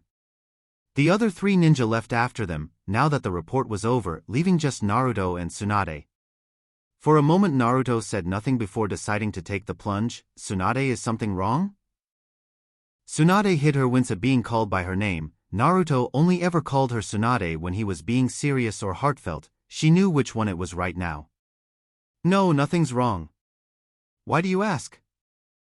Tsunade asked as she continued working. Well, aside from the fact that you did not try to throw something at me for calling you Ba-chan. You also refused to look at me, instead opting to do work, which you always complain about doing. Naruto answered as he crossed his arms, waiting for the woman to answer him. Nothing's wrong, Tsunade said again, putting on her poker face as she looked at him. I'm just a little tired is all, and I want to get this work done before I get another batch. Naruto's frown deepened as he tried to figure out what could be wrong with the woman he thought of as a mother/grandmother. Did you get the results of my Kekkei Genkai test? Naruto asked. His eyes narrowed when he saw the small display of emotion that flitted across her eyes. It was not much, in fact Naruto was sure that most others would have missed it. However, Naruto was an expert on reading people through their eyes, and he knew the emotion she had displayed. Guilt. Now the question was, what could she be feeling guilty about? Your test did come in, Tsunade said eventually, bringing her eyes back to her papers so she did not have to look at him. After several seconds of not getting an answer, Naruto began to get impatient. And? Tsunade resisted the urge to bite her lip as she looked back up at him, keeping on her best poker face, so he would not see her guilt. It came up positive. Your ability to combine two elements to create sub-elements is a bloodline. Do you know who I got it from? Asked Naruto. The strand with your bloodline was found in the DNA that you got from your father, Tsunade answered quickly. Naruto closed his eyes for a few moments before speaking again. Do you know why I have it and he didn't? Tsunade sighed as she spoke. I can only assume that the Kyuubi's chakra may have somehow jump-started your bloodline. It has been theorized that all bloodlines came from them, so... Naruto nodded. And you're sure you're all right? Of course, as I said, I'm just a little tired from all this work, Tsunade answered. Naruto looked at the woman for a moment longer. He knew she was lying. One of Naruto's abilities was that he always knew when someone was lying, and he knew right now that Tsunade was hiding something from him. Yet he knew that he could not question her or demand answers since she was the Hokage. For now he simply nodded his head. I can see how it would be tiring. I guess I'll leave you to it, Bachan. With that, Naruto disappeared in a swirl of water. As Tsunade looked at the spot where Naruto had been, a single tear ran down her cheek. XXXXXXXXXXXX. Naruto found himself wandering around Konoha as he tried to clear his mind from his conversation with Tsunade. He knew that there was something important he was not getting, but he also knew that right now he would not get anything out of it by thinking about it. Shaking his head, Naruto looked up and blinked as he found himself standing at the gates to the academy. He smiled as a moment of nostalgia hit him. Walking towards the academy doors, Naruto decided to see if Iruka was in. XXXXXXXXXXXX. And that is how the Shodaime Hokage. Iruka trailed off as he noticed that none of the kids were paying attention to his lecture. Most were talking to each other, whispering about whatever took their fancy, while some were even sleeping. Several tick marks appeared on Iruka's head. Quiet down and listen, you brats. Iruka yelled out as he used his Oni-Hitsu no Jutsu, Demon Head Jutsu. All of the kids instantly shut up, staring at him wide-eyed. Iruka nodded his head in satisfaction. He was just about to restart his lecture when another voice spoke up. TSK Iruka-sensei, it seems your lectures are as boring as ever. Iruka and the class turned as one, to see Naruto looking at them with a smirk as he leaned on the door frame. Naruto grinned as he got up and walked into the room, noticing how all of the kids there had stars or hearts in their eyes, depending on their gender. You should make your lectures more fun, sensei, Naruto said with a grin. That's why everyone never pays attention in your class. And I suppose you're an expert on teaching? Iruka asked with a tick mark on his head, though truth be told he was happy to see Naruto. The scarred Chunin smirked as an idea came to him. Well then, since you're here, why don't you answer a few questions? That way the students can learn what it's like to be a real ninja of Konoha. Naruto tapped his chin in thought before grinning. Alright then, that sounds cool. Almost as soon as he said that, several hands shot into the air, with almost every child shouting for his attention. Iruka tried to calm the class down, and get them to ask their questions one at a time to no avail. He was just about to use his jutsu again, when Naruto decided to quiet the kids himself. Quiet. Naruto had not even raised his voice when the words were spoken, yet every child there had heard it as clear as day. The tone of voice and presence that single word projected was so commanding that none of them could help but obey him. Iruka stared at the quiet kids and Naruto in shock. He had never been able to get them to be this quiet so fast. Naruto grinned. Alright, if you have a question simply raise your hand. I'll call on you to ask. Every hand was raised into the air. Naruto looked at the kids before eventually picking a young boy in the front row. Said boy put his hand down as he asked his question, "Was it true what you said about your dad sealing the kyuubi inside of you?" Iruka stiffened at the question and was about to lash out at him, however Naruto merely raised a hand to stop the scarred chunin. He gave the young boy a small smile. "Yes, it is true, because kyuubi cannot be killed due to the fact that it's simply a mass of chakra with a conscious. My father did the only thing that can defeat such a creature. He sealed inside of me, his own son who had just been born only a few hours before." This time Naruto chose a girl in the back row. "But why did he seal it inside of you?" she asked.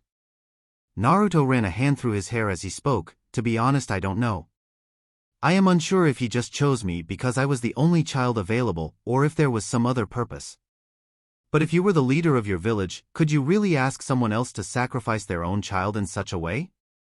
A Hokage's job is to protect the village, even if it means sacrificing yourself and the things you hold dear to protect it." He looked at chose another boy, this one sitting over by the window. "Does it bother you that he chose you?"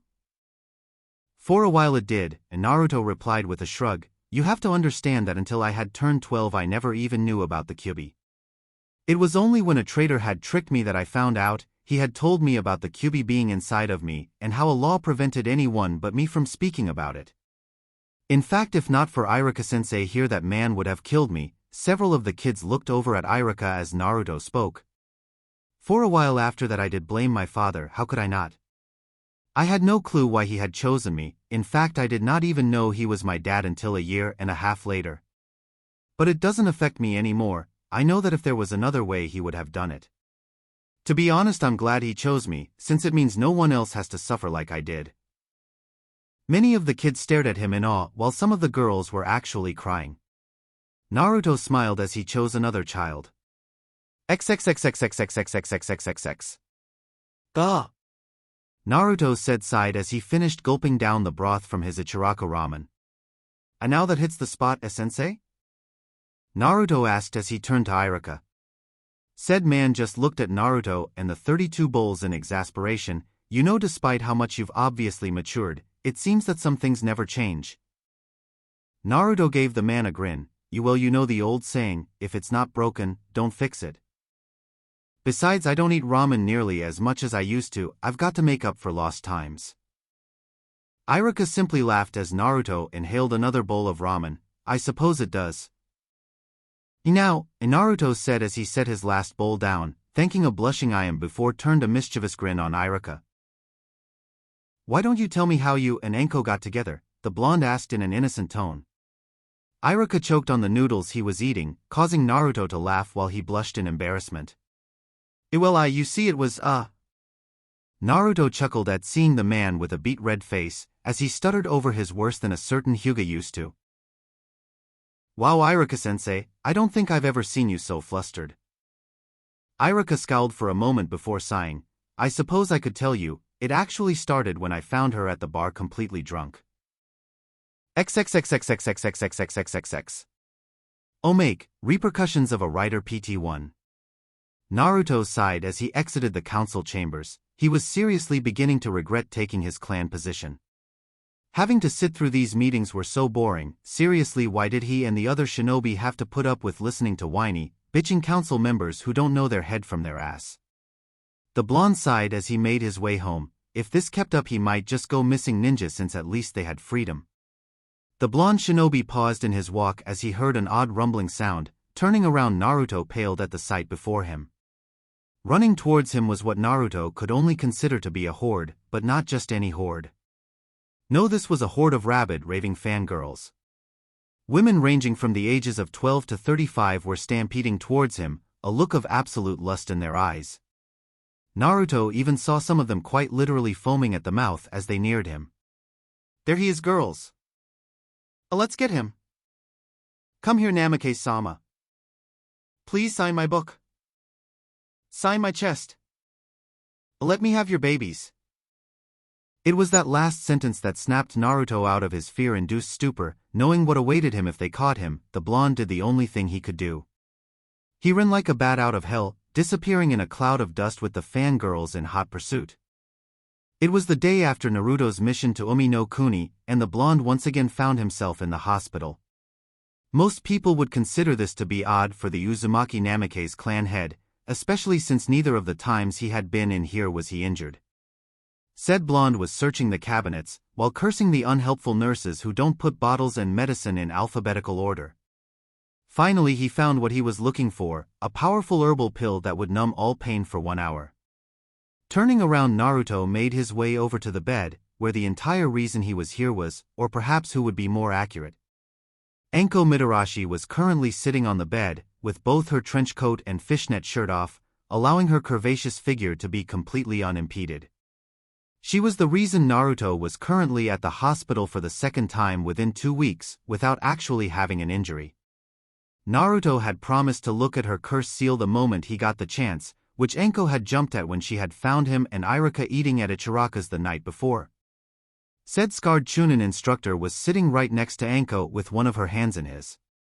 When Anko had asked Naruto to look at her seal, they had decided to bring Iruka along for emotional support. The academy teacher was a little apprehensive of having Anko half-naked in front of the young blonde, however he also trusted Naruto not to be a pervert, despite the perverted jutsu said blonde had come up with in his younger days.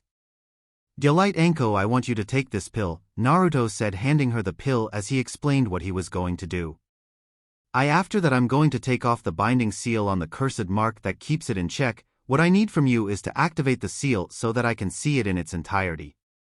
Thanks to the pill you should not feel any of the pain you normally would when it's active. Now please take the pill." Anko hesitated for only a moment before swallowing the pill whole. As she did, Naruto moved around to her back. Unsealing his special fuinjutsu brush, which he had created to make ink from his chakra, he took a look at the seal before getting started. Using the precise strokes that only came with years and years of experience, or 4 years worth of several hundred Kagebushin training in fuinjutsu, Naruto created a counter seal designed to get rid of the binding seal on the curse seal. When it was done, Naruto placed a hand on her neck and began channeling chakra into the seal. The seal that bound the cursed seal and Naruto's own seal began to dissolve, melting off as if someone had put acid on it.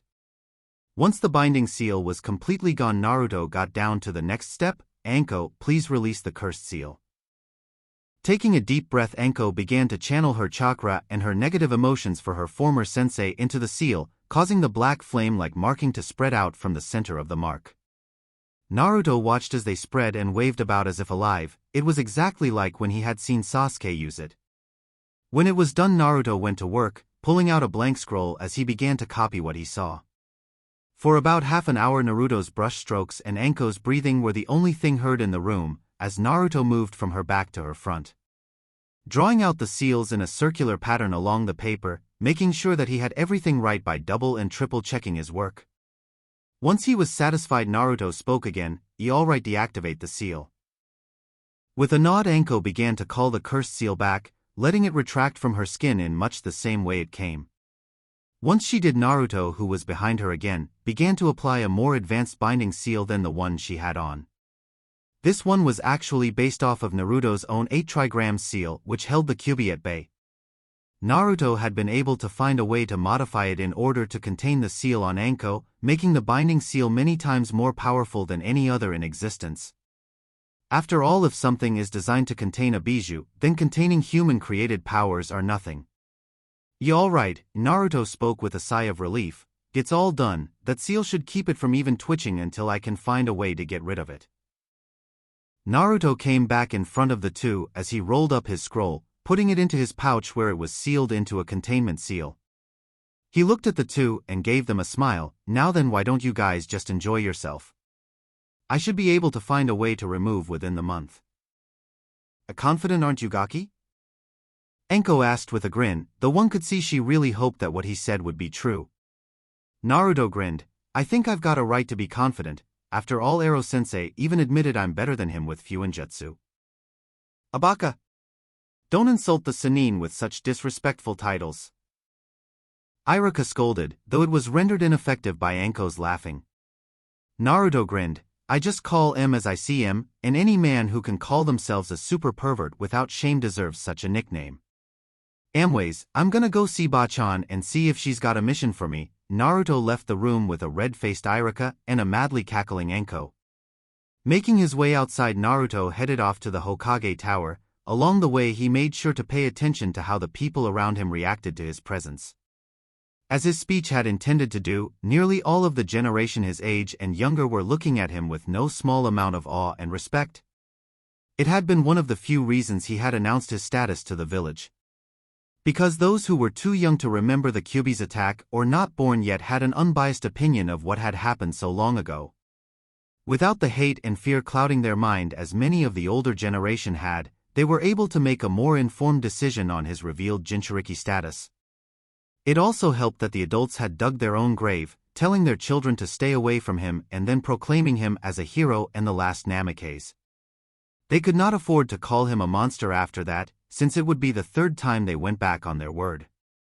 Naruto also noticed how many of the people who did remember the Kyuubi attack reacted. A few were of course giving him looks utter loathing and disgust. However, those people turned their eyes as soon as he looked at them. What surprised the blonde was that they seemed to be in the minority for the most part. Many of the adults were now looking at him with shame and regret in their eyes. Showing Naruto that they truly regret their treatment of him, it was those people who would receive his forgiveness. Naruto stopped paying attention to the crowd as he walked into the Hokage Tower, moving up to the top floor where the Hokage's office was. When he got to the desk in front of the tower, Naruto found himself getting a bit of a surprise. "Guy Saribi?" Naruto asked as he walked up to the desk and stared at the woman behind it. Said woman looked up and almost immediately a large blush lit her cheeks. "Oh, Naruto-kun. How are you today?" Naruto blinked for a moment as he looked at the woman. She looked so different than he had remembered. The most major change of course was that her scales were gone. She now had completely unblemished and healthy skin. She must have gone in and seen Tsunade early this morning or sometime yesterday, and the cure must have been easier than thought, since most operations of this nature usually took a lot longer time due. She was also out of those rags she had worn before, and was now in a yellow sundress that complemented her skin. It hugged her enough that Naruto could see that despite not being a kunoichi, she had a very nice figure. Naruto assumed she got it from all of the swimming she used to do. Naruto's mind rebooted as he registered the question and he smiled at the girl. "I'm doing good. And how about you? I see you went to see Tsunade." Isaribi nodded. "Yeah, I went in early this morning." Apparently the process was easier than she had initially thought it would be. Isaribi blushed a bit in embarrassment. "She gave me an explanation, but I didn't really understand any of it. Afterwards she said I could work here, while Shizen-san works at the hospital." Naruto gave the black-haired woman a foxy grin, causing said woman's blush to spread further across her face. "That's awesome. To be honest, a lot of her explanations would go way over my head as well. It's good to see that you got a job already. I guess this means you're going to stay?" Isaribi nodded. "Yeah, I mean I don't really have anywhere to go and..." She looked at Naruto with a blush. Naruto knew what it meant but pretended not to notice it. "I'm happy for you. So I take it Bachan is in?" Isaribi giggled at the nickname as she nodded. "Yes, she is. She had actually sent an umbu to find you. Though since you're here and they aren't, I guess they're still looking." "Thanks," Naruto said as he walked to the door, without even bothering to knock. He threw it open. "Hey Bachan, I heard you were calling for me?" Tsunade, who was sitting at her seat, sighed at the name. She looked up at Naruto and covered up any guilty emotions as she began to speak. "Yes, I did. I am not sure if you're aware or not, but in 1 month the Chunin exams will be coming back to Konoha." Naruto tilted his head to the side. "I was not aware of that. I take it you have a mission that involves the exams for me? I hope it's not another invasion." Naruto spoke in a dramatic fashion at the word invasion. "Don't even joke about things like that, Gaki," Tsunade said, though there was no real malice in her voice. "But yes, I do have a mission for you involving the Chunin exams." She handed him a scroll. "You along with 2 other Jonin will be acting as proctors for the Chunin exams." Naruto raised an eyebrow in surprise at this. He had not expected to ever proctor in the Chunin exams. He had always been a fighter-type shinobi, point him at the enemy and let him go kind of guy. Still, it was an order, and if he was honest with himself it did sound fun. "Alright, I guess I can do this. So who are my partners?" XXXXXXXXXXX. Man, that woman dragged you into this troublesome job too?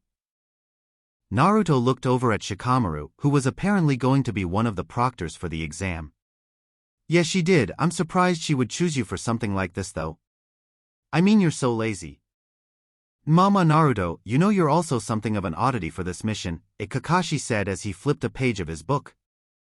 Yeah, but then again so are you, Naruto retaliated with Kakashi conceding the point. They of course knew the reason Naruto and Kakashi had been chosen, it was to show the strength of Konoha.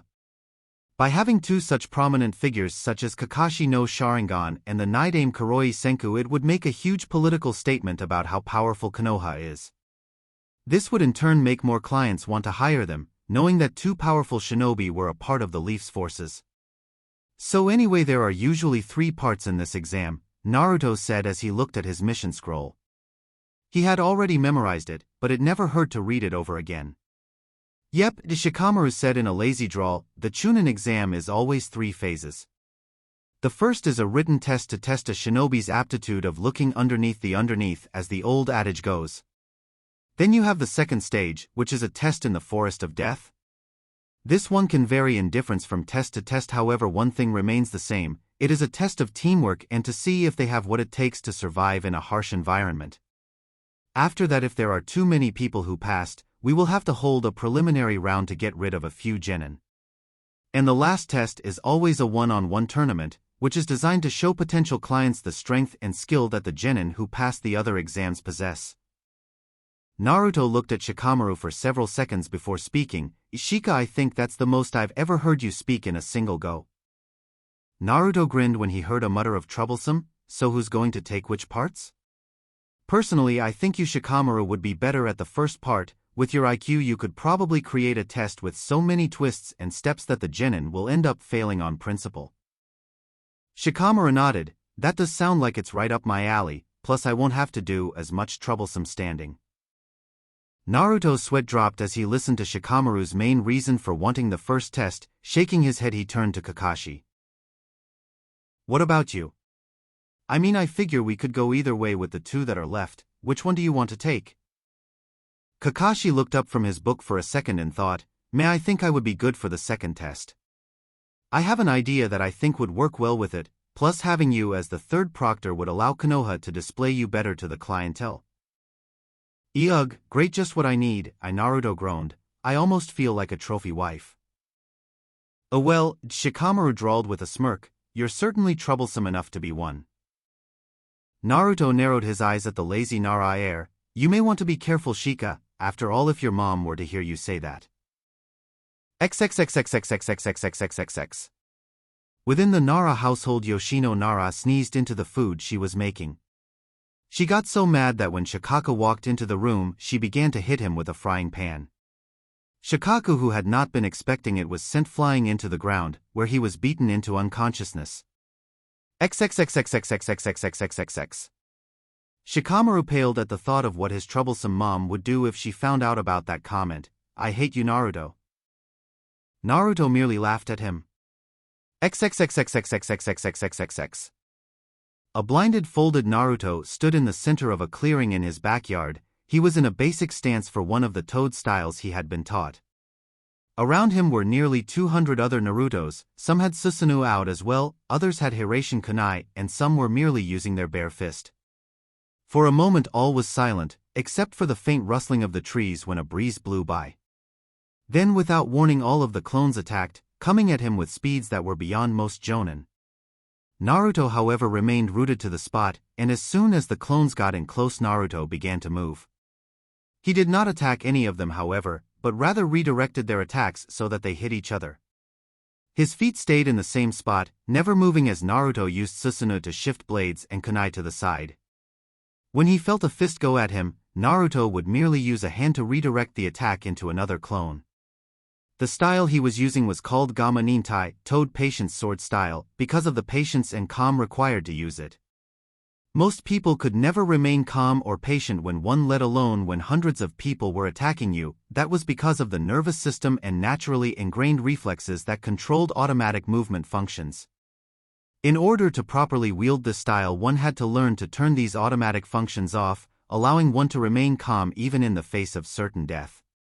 For several hours Naruto continued this, neither attacking nor counter-attacking as he simply redirected attacks, letting them flow over and around him as he stood there. Each time he destroyed a batch he would create another, larger batch of clones until he was up to 500. The object of this exercise was for him to see how long he could retain his ability to remain calm while also increasing the size of his enemies. Finally he felt a slip in his abilities which got him nicked on the arm. It healed up a second later, and Naruto knew he had found his limit with this so far, 550 clones. Now it's time to surpass it, Naruto muttered as he summoned 600 clones, all of which charged him the moment they were made. XXXXXXXXXXXX. So tell me, why are we here again? Naruto asked the people who had managed to drag him here. Naruto and his friends Kiba, Chuji, Ino and Sakura were in one of the shinobi bars located throughout Konoha. The four had somehow managed convinced him go with them, not that he minded being with friends, but since he could not get drunk he did not see the point in going to a bar. We're here because you need to lech lush every once in a while, Akiba said in a slurred voice, before taking another shot of sake. The lightweight here is right, Ino said, making Kiba's face gain an expression that looked somewhere between wanting to snarl at her and wanting to hit on her. And while I don't feel like getting myself wasted, it's a good place to hang out, Ino finished as she took a sip of her sake. Sakura nodded. Ino's right, with all the things we do as shinobi we should take whatever opportunities we can to relax. Yeah, I suppose so, Naruto said as he scratched his chin in thought. He gave them a grin, and with all the goddamn council meetings I have to go to I need to let loose. Seriously, I'm starting to get the picture of why Bachan drinks so much. Having to deal with that group of pompous and overly arrogant windbags would make anyone want to drink themselves stupid, if for no other reason than to block out the headache they bring. You know you really shouldn't call Tsunade-sama such a disrespectful name, Sakura said with a frown as she drank her non-alcoholic juice. Once upon a time she would have hit him for saying something like that, however she knew he was not the little boy he used to be anymore and would probably not take well to getting a fist smashed on his head anymore, besides he was right about her drinking habits. Naruto shrugged. It's a term of endearment, Sakura, I don't give these titles to just anyone you know. Besides, she knows she loves it, she just hasn't realized it yet. Whatever, Sakura replied, not really wanting to get into an argument over something like that. Man, speaking of the Hokage. Kiba muttered as he took another shot of sake. Ishi hot. Sakura smacked him on the back of the head while Ino kicked him in the shin, causing the Inuzuka heir to howl in pain. Abaka! Sakura shouted, don't be so disrespectful to Tsunade-sama like that. Kiba was just about to reply when another voice yelled out. You bitch? Naruto and the others turned their attention to see four men surrounding a woman. One of the men lunged at said woman, with the woman dodging a little to the left with a little bit of a drunken swagger, before smashing her fist into the man's face. The man was sent flying back into one of the tables, breaking it and spilling several drinks. That was when the woman stood up and Naruto felt his eyes widen as he realized who it was. The woman was none other than Yugao. The blonde shinobi instantly noticed that she looked worse than she had when they first met. Her hair was unkempt and her eyes were bloodshot and had bags in them. She was obviously drunk as fuck from the way she was swaying, but she also looked like she had just gotten out of the hospital as well. Naruto noticed several bruises on her face, bruises he was sure she had not gotten from these men. Alright, who wants some more? Yugao asked as she got into a sloppy taijutsu stance. Fucking cunt, one of the men yelled out as he charged at her.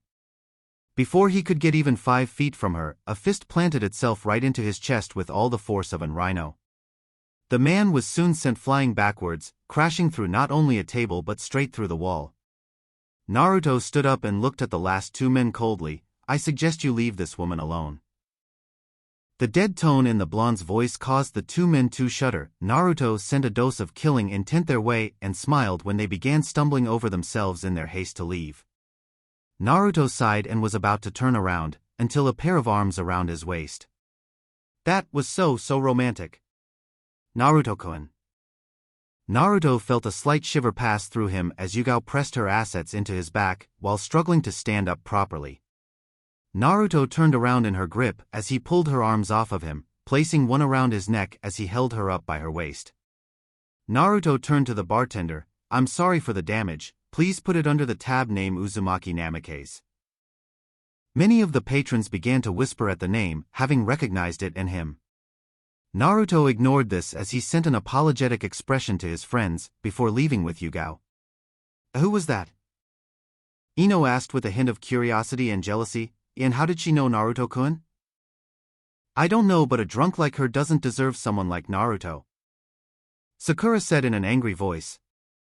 Ino looked at Sakura and grinned. Why, Sakura, is that jealousy in your voice? Said girl's face turned the same color as her hair. Don't be ridiculous, I'm not jealous. I just don't think someone like her is good enough for Naruto. Ino just grinned a knowing grin. It was at that moment that Kiba decided to make his presence known. Who kareshu she-ish? That chick wash hot. Both Ino and Sakura got tick marks. Looking at each other they both nodded. Rearing their fists back, the two women smashed them into the back of Kiba's head. The end result was Kiba's face getting sent right into the wooden table, with said table breaking and sending Chuji's food all over the place. Chuji looked at the food and soon began to cry anime tears, while Kiba was knocked unconscious with swirls in his eyes. XXXXXXXXXXXX. Naruto resisted the intense urge to groan. He wondered how it was that he found himself in situations like this. He was unsure whether it was a blessing or a curse, but every time a beautiful woman was in some kind of trouble, he seemed to be in the right place at the right time to help. It happened with Koyuki, as well as several other daimyos. It happened with Mei, it happened with Conan, and it happened with Yujido and Anko. Now it was happening with Yugao, and while he did not mind helping her. Quite the contrary, in fact, he was more than happy to finally be able to help her rather than the other way around. He really wished she would change her topic of conversation. They were currently wondering aimlessly, since the woman was refusing to tell him where she lived and he could not remember. Worse than that, Yugao's choice of conversation were of the things she and hate used to do, things that should forever remain private. And did you know that Hae-kun is such a pervert? Yugao asked with a giggle.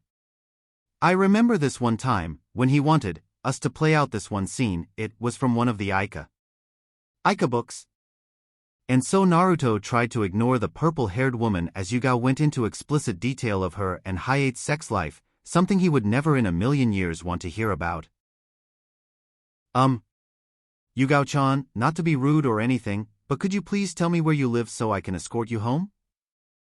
Naruto asked after finally having enough listening to her sex talk, which was something he would have expected from Anko. He was forced to stop walking when Yugao began to shake. Naruto turned his head to look at her and frowned, wondering if she was cold. That was when he noticed that there were now tears coming out of her eyes, which were hidden by her bangs. Naruto felt a twinge of guilt at seeing this, feeling this was somehow his fault for sounding so abrupt. He had always hated watching women get hurt, and it was worse when it was someone close to him. Naruto put a hand under Yugao's chin, gently lifting it up so he could see her eyes. Grayish-brown met cerulean blue. When Yugao saw Naruto's eyes, which if she and any other girl that ever saw them were honest with themselves, were easily the most beautiful eyes ever seen, she instantly felt warm and safe. Of course this caused her to start tearing up even more, as she lunged at the blonde shinobi and began crying into his chest. Naruto had absolutely no clue what to do in this situation. One minute she was talking about her sex life with her former lover Hate, and the next she's crying her eyes out. So he did what he always did when trying to comfort a woman. He simply pulled her closer, resting one hand on her mid-back while the other began to run through her hair. Naruto began to whisper sweet nothings in Yugao's ear, letting her know that he was right here for her. It seemed like several hours when in truth it was only 15 minutes that they had been like this. Yugao's breath eventually began to even out and Naruto realized she had fallen asleep. She didn't even tell me where she lives, Naruto muttered to himself with sighed. Knowing he could not leave her here, Naruto gently lifted the woman up bridal style and began his trek to his house. When he got to the gate, Naruto let his chakra flare to open it. Walking into the yard, Naruto made a clone to open the door. As he walked in, the clone closed it and followed the original. Naruto made his way upstairs and chose one of the rooms, having the clone open it so he could make his way inside. The clone followed him and went over to the bed, lifting the sheets before dispelling. Naruto gently set the purple-haired woman in the bed, taking off her shoes and moving over to place them by the door. He walked back and brought the sheets up over Yugao, who was mumbling Hyade's name in her sleep and looked like she was having a nightmare. Naruto tucked her in and sat down on the bed, running his hands through her hair until her whatever she was dreaming of seemed to subside. The blonde shinobi frowned as he looked at the woman. While he had noticed how bad she looked when they had met at the memorial stone, she had not looked nearly as bad as she did now. The bags under her eyes were much more prominent, showing that she had gotten barely any sleep and was probably overworking herself with missions. Her breathing was also sounding a little strained. While Naruto was no medical ninja, he was more than skilled in the medical field to recognize that her injuries from her last mission had not healed yet. Knowing she was a friend of Yugao's, Naruto had explained his history with the purple-haired Umbu to Anko and asked if she knew what exactly was going on with Yugao. She had informed him that Yugao had not been doing well since Hyade's death. It seemed that no matter what her friends did, nothing seemed to work. Anko had hoped that Naruto could somehow help Yugao, since he had a small history with her and no one else was able to do anything. Unfortunately, the blonde did not even know where to start, though that did not mean he would do nothing. Naruto brushed some of the hair out of Yugao's face. Leaning down, he kissed her on the forehead before getting up and leaving. XXXXXXXXXXXX. The next morning, Yugao Yuzuki woke up with a massive hangover. Groaning, she held onto her head as she sat up in bed. She slowly opened her eyes so that they would not get hurt from her oversensitive eyes overloading from the light in the room. It was then that she realized she was not in her apartment, nor in any of her friends' apartments. She looked around and saw that the room she was in was nice. It reminded her of some of the 4- and 5-star hotels she had stayed at when dealing with nobles. The bed was a deep crimson color with soft and plush pillows. On the left-hand side was a dresser with a reading lamp on it. Farther along the wall was a door that led to a walk-in closet. On the other side was a door that was slightly ajar to show a bathroom. No doubt it would be just as opulent as the room she was in now. The carpet looked extremely soft and matched the color of her bed. Meanwhile, the walls were a light blue that contrasted with the sheets and floor. As she looked around the room, Yugao tried to remember what had happened last night. She could not remember too much. She remembered going out on another S-rank mission and had almost gotten herself killed when they ended up fighting an S-rank missing ninja and several Chunin-level ninja. It had only been thanks to one of her comrades carrying her back to Konoha while she had only been half-conscious and near death from blood loss that she survived. After she had woken up, Yugao snuck out of the hospital like usual. She then went to look for her friends in the hopes they would want to get a drink. However, she had not been able to find any of them. Deciding she did not care, Yugao had gone to get drunk by herself. After that, things got fuzzy. She remembered a fight of some kind, feeling really bubbly, then feeling depressed and finally feeling completely safe. She was unsure what to make of this. However, she knew that whoever had given her that last feeling, which she had not felt since Hyade's death, must live here. Getting out of bed, Yugao felt her legs wobble a bit and had to wait for a moment to regain her balance. Once she did, the young woman checked herself over and sighed in relief when she noticed the only thing that was out of place on her was the fact that she had no shoes on. Looking around, she spotted her shoes near the door. Moving over despite the headache she had, Yugao put on her shoes. She then opened the door and looked out. One side had a staircase while the other had a door. Not seeing anyone, Yugao moved to the staircase, walking down as she made her way to the first floor. About halfway down the stairs, an absolutely heavenly aroma hit her nose. Yugao soon found herself following the mouth-watering scent. She stopped where the scent seemed to be and found herself in a kitchen. Looking around, she blinked in surprise as she noticed who was cooking. It was Naruto, wearing a pair of what looked like workout sweats of some kind, flipping some kind of pancake in the frying pan he held. Yugao stayed in her spot for a long while as she looked at what in her head was a really odd scene. That was when Naruto turned around to put the pancake, which Yugao noticed was flat, down in a dish and saw her. Naruto gave the woman a large smile. "Good morning, Yugao-chan. How did you sleep?" Yugao blinked before remembering her manners. I slept fine. How about you?" "Pretty good," Naruto replied as he poured some batter onto the pan. "Why don't you go sit down while I finish cooking breakfast? It should only be another minute or two." Unable to really think properly due to the scene before her, Yugao merely nodded, walking over to the table and taking a seat. Several minutes later, Naruto came to her with an empty plate and a glass of freshly squeezed orange juice. He set some pills on her plate, making her look at him and quirking an eyebrow. "They're hangover pills," Naruto explained as he walked back into the kitchen to grab a large dish filled with the flat pancakes. I came up with them when I was traveling with Ero-sensei. The man would always wake up in the morning with a serious hangover." Naruto set the dish down. "I created those so I didn't have to wait for him to get over it naturally to train me." Yugao nodded and despite still feeling out of sorts cracked a smile. It was just like Naruto to give someone in authority such a disrespectful name. She remembered the times she had been the boy's bodyguard and he had barged in on the Hokage, calling him Ajizan.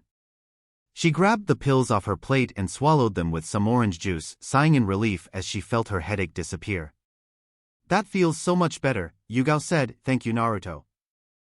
Naruto grinned at her as he served her a plate of the flat pancakes. "Not a problem, Yugao-chan, you know I'm always willing to help a friend." Yugao smiled one more time before she turned her attention to the food. It had to be the oddest-looking breakfast she had ever seen. The pancakes were completely flat and were rolled up. Stuffed inside were various fruits and some kind of cream cheese. She picked up a fork and cut a piece off. "What is this?" she asked as she looked at Naruto. The blonde shrugged. "Something I found in my mom's cookbook. They're called crepes. You'll have to tell me how they are, since this is the first time I've ever cooked them." Yugao looked at the food with a small amount of apprehension. Back when she had been watching Naruto, the blonde had been a terrible cook. All he had been able to cook was instant ramen, and that was only because all you had to do was pour water into it, put it into a microwave and set the timer. Still, it did not look bad, and it certainly smelled delicious. In the end, she decided not to be rude. She took a bite of the food. Her eyes promptly widened as the absolutely amazing burst of flavor overcame her. The food was sweet and literally melted in her mouth. Soon enough, all reservations were gone and Yugao was stuffing her mouth like never before.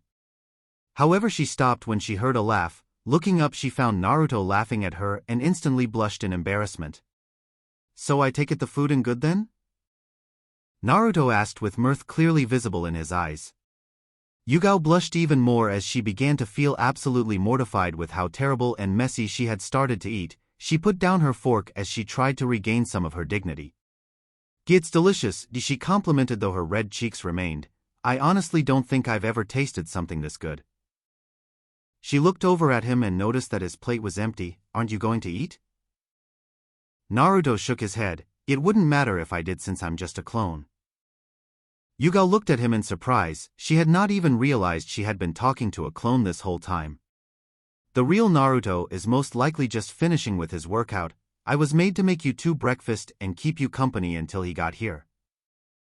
Yugao had to smile at Naruto's thoughtfulness. Knowing that he cared so much about her invoked an oddly warming feeling in her. "Good morning, Yugao-chan." Yugao blinked as the clone at the seat dispelled, and a few seconds later another Naruto took its place and began piling crepes on his plate. He paused for a moment as the memories of the clone hit him. He looked over at Yugao and grinned. "I'm pleased to know you like my food so much," Naruto told her. "It's really good," Yugao said as she repeated what she told the clone. "Where did you learn to cook?" Naruto scratched the back of his head sheepishly. "Well, when I was traveling with Ero-sensei, I got to try a lot of different foods besides ramen. I guess after a while I just wanted to try and cook for myself, so I went to a library and grabbed several cookbooks and well." He trailed off with a shrug. The rest of the meal was eaten in a comfortable silence, as Naruto hummed a soft tune and Yugao went into her own thoughts. The young woman was feeling a bit confused as she ate there with Naruto. A part of her loved it, this warm feeling that she had been missing for so long. And yet another part of her felt like she was betraying hate, that by feeling what she had felt with him when she was with another person was a betrayal to him. Her thoughts began to get more and more distraught and depressing as she continued this line of thought. Eventually they became too much and she stood up. "Yugao-chan, is something wrong?" Naruto asked as he too stood up. I'm sorry Naruto, but I have to go," Yugao said as she headed towards the door. Before she could reach it, a pair of arms wrapped around her waist, causing the young woman to stiffen. "Yugao," Naruto said in a soft tone that belied how worried he was. "What's wrong? Please talk to me." I dashed. The young woman's voice cracked as she shook the tears from her eyes. I'm sorry, I can't. With that she shook herself out of Naruto's arms, opening the door she left before Naruto could try and stop her. For a long moment the blonde shinobi just stood there, wondering how he could help the woman who had helped him when he was a child. He closed his eyes for a moment, deciding that he would talk with Enko and Kurenai when he got the chance. He looked over at the clock on the wall and noticed that he had a meeting with Shikamaru and Kakashi in a little while. Soon he too was out of the door and on his way. XXXXXXXXXXXX. Are you ready, Enko? Naruto asked as Enko and Iruka once again found themselves in the hospital. It was the last day before the Chunin exam started and Naruto had been busy, whether it was going to meet up with Shikamaru and Kakashi or looking for a way to get rid of Enko's cursed seal. The blonde had once again barely found any time for himself. Despite not having much time, Naruto had been able to find out a way to get rid of the cursed seal. Through his study he had learned two things. The first was that the seal was actually a transference of a bloodline that existed on someone. Jiraiya had told him it was a man named Jugo, a person who was considered to be psychotic and violent. He was in one of Orochimaru's hideouts. They had not been able to find out anything else, but it was enough. The second was that the seal that allowed the enzymes from Jugo to work was made from a mixture of Orochimaru's blood and chakra. This was why he had to bite the person to inject the enzyme. Each fang contained a portion of Orochimaru's blood and chakra as well as the enzymes. The way Naruto planned on getting rid of the seal was in theory quite simple. In execution, however, it would be difficult and painful. Using Enko's weight in her own blood, Naruto had created a large sealing array in the room he planned to use. The blood was mixed with Naruto's chakra, which he would use to overpower Orochimaru's chakra. In essence, what he was doing was fighting Orochimaru for dominance over the cursed seal. With him in control, he could simply will the seal away. Enko nodded. I was ready the moment I got this thing. Naruto nodded. Alright then, I want you to sit in the center of the array, and we'll begin. Enko gave another nod. Kissing Iruka on the cheek, she moved over to the center with Naruto, where she sat down. Naruto got out his brush and the special ink he had created from her blood and his chakra. The first thing he did was get rid of his binding seal. With that done, he moved on to the hard part. Enko, this is going to hurt, but I need you to activate the cursed seal. Unfortunately, he had found out that because of the pain-numbing effects medicine had on the nervous system, Enko could not use any since her body would be unable to fight the seal's effects, and that could end up destroying her body from the inside out. He watched as Enko activated the seal, gritting her teeth as pain began to spread throughout her body. Naruto dipped his brush in the ink and began to create his seal, covering every inch of the activated cursed seal with his own. The process was only around 15 minutes, but to Enko it felt like an eternity. When it was done, she heard Naruto mutter, "Now comes the hard part." The blonde began to inject his own chakra into his seal, using it to try and overpower Orochimaru's tainted chakra. Enko soon began to scream as the pain became overbearing, collapsing to the floor as Naruto's chakra and Orochimaru's began to push against each other for dominance in the seal. Iruka, who was still standing to the side, was about to rush over, but a glance from Naruto stopped him. If he interfered, his chakra could easily tip the balance of power in the seal. Naruto felt sweat trickle on his forehead as he continued, watching the seal go from blue to black and back again as the struggle continued. The problem with what he was doing was that Naruto had to be careful with how much chakra he put into the seal. Too much and Enko would suffer from chakra overload, too little and he would not be able to get rid of Orochimaru's chakra. Naruto gave one last push of chakra, watching as the seal turned blue and stayed that way. Naruto sighed in relief as he shut off his chakra flow, gently lifting Enko, who had passed out sometime during the process. Naruto looked at the cursed seal, which was now blue, having had Orochimaru's chakra exorcised. Naruto took his hand and placed it over the seal. Using another seal he had prepared, he sucked all of his chakra out of her system, making the cursed seal disappear as if it never was. Naruto looked over at Iruka, who had finally came over. Get her trench coat. Iruka blinked before nodding dumbly and going back to grab Enko's trench coat. He walked back and gave it to Naruto, who wrapped it around Enko. Standing up, he gave the purple-haired snake mistress to Iruka. It's done, the seal is gone. Iruka looked at Enko's neck and noticed that the seal was indeed gone. He gave a large smile as he thought of how happy Enko would be when she learned of this. Thank you, Naruto, Iruka said to his little brother figure. Naruto scratched the back of his head as he gave a smile. Not at all, you don't think I would let my precious people suffer like that, did you? He put his hand down and got serious again. Make sure that you give her a lot of fluids, also make sure she waits a month before doing anything that requires her to use chakra. Iruka nodded, thanking Naruto again before he left. Naruto created several Kagebushins and had them clean up the room before he too left. XXXXXXXXXXXXXX. Shikamaru sighed and resisted the urge to mumble troublesome, even though that was exactly what this was. The genin who managed to get past the genjutsu down below were now starting to filter into the room, taking seats at the many tables around it. Unlike last time when they had desks when he had taken the exams, this time there were several dozen rounded tables. Each table had 3 chairs, making it obvious that they were meant for teams to sit in. The Chunin watchers were on 3 sides of the room, while Shikamaru was in front. On the walls all around the room were dozens upon dozens of posters, which caught the eyes of many of the genin. Shikamaru waited for about 30 minutes for any genin teams who were lagging behind, before nodding to one of the Chunin closed the door. Shikamaru stood up and with a lazy expression got started with the test. You alright, listen up you troublesome children. Many genin sweat dropped at the lazy tone in their proctor's voice, which said Proctor ignored as he began to explain the test to them. As you know, this is the first stage of the Chunin exams. I want you to listen as I explain the rules because it would be too troublesome to go over them again. Shikamaru paused as he looked around. First rule, there can be no talking during this test. If either I or the seers see you talking, you will get 2 points docked off. For those who get seen 3 times, you will be automatically disqualified. Second rule, you are not allowed to look anywhere but in front of you. Again, 2 points will be docked off if you do this, and 3 times getting caught will get you sent out of here.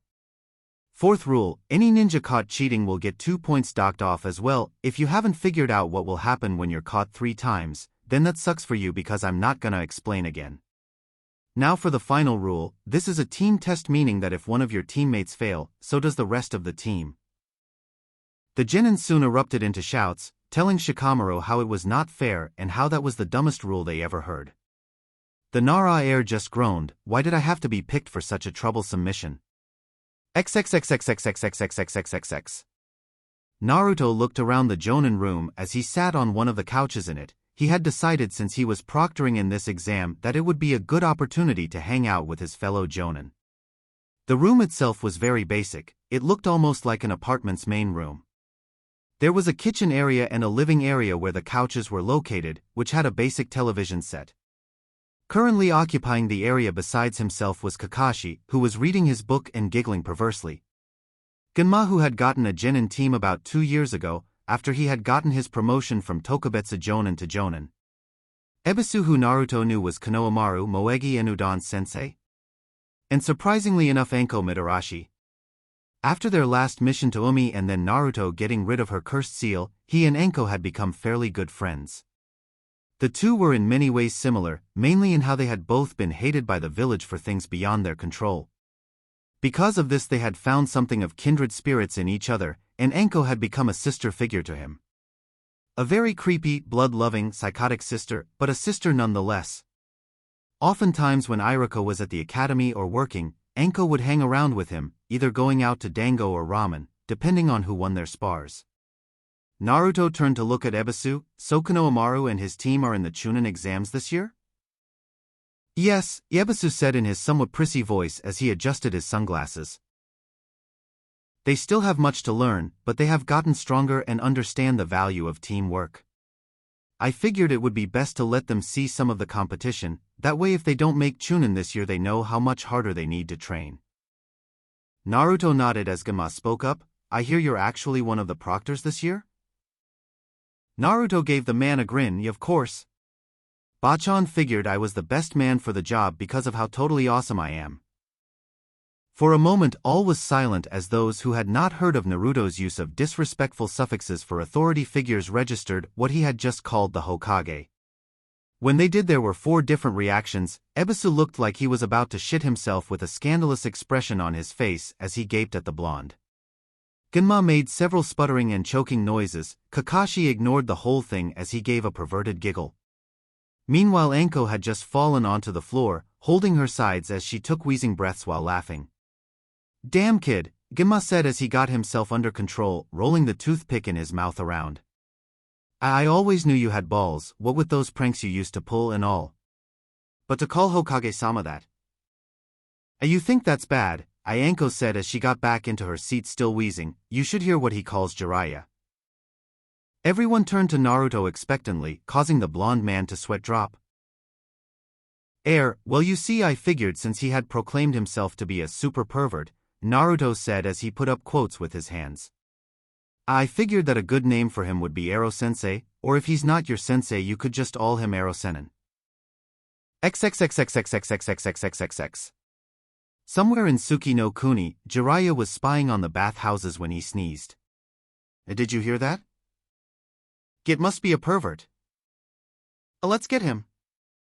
Jiraiya's eyes widened as the walls separating the male and female sides broke. Several women in towels had somehow managed to get numerous weapons in their hands. From bats and pitchforks to giant butcher knives. One of the girls pointed to Jiraiya. There he is. Let's beat him, girls. Jiraiya paled before taking off, trying to avoid the deadly swings which were aimed at his man parts. Somehow he knew this was Naruto's fault. I'll get you for this gaki. XXXXXXXXXXXXX. I take that back, Ginma said. Kid, you've got to have the biggest pair of brass balls I have ever seen, to call two of the three Sannin something like that. Anko grinned. Though this kid's got a pair all right. In fact if it wasn't for Iruka-kun, I would take this kid home and… Anko. Naruto interrupted the woman with a blush. I so do not need to hear that right now. Anko pouted for a second before looking at the clock. The lazy bastard should be about finished with his test. She looked over at Kakashi who had just released another perverted giggle. Hey Cyclops, aren't you, I don't know, going to go over there or something? Kakashi looked up from his book and looked over at the clock. He then just shrugged and went back to his book. Nah, he said in a lazy voice, I've still got at least 3 more hours. Everyone else in the room sweat dropped at the man's choice to be tardy. XXXXXXXXXXXX. Shikamaru sighed as the hour he gave the kids to finish their test came up. The test had been designed to make it so you had to cheat, but also make it increasingly difficult. Like the test he had been given, this one had questions that were far too advanced for the average genin. However, rather than have Chunin hiding in the room and writing the answers, Shikamaru had the answers hidden in the posters. The seats were strategically placed so that each genin could see several of the answers, but not all of the answers. And because they could not look anywhere other than in front of them, they had been forced to communicate the answers to each other. This meant that they had been forced to establish some form of communication, since they were unable to talk. Some had done this through Morse code, others had given foot nudges, and some had just used eye contact. The last question had been a riddle that could only be solved when all of the previous questions had been answered. In the end, 32 of the 70 teams had passed. Troublesome, I thought it would be less. Shikamaru sighed. Oh well. At least they were no longer his responsibility. Congratulations to all of those who have passed, Shikamaru said in the same lazy voice he had used throughout the whole exam. All of you will now need to wait for your second proctor to get here. Good luck in the next exam, and I hope to never see your troublesome faces again.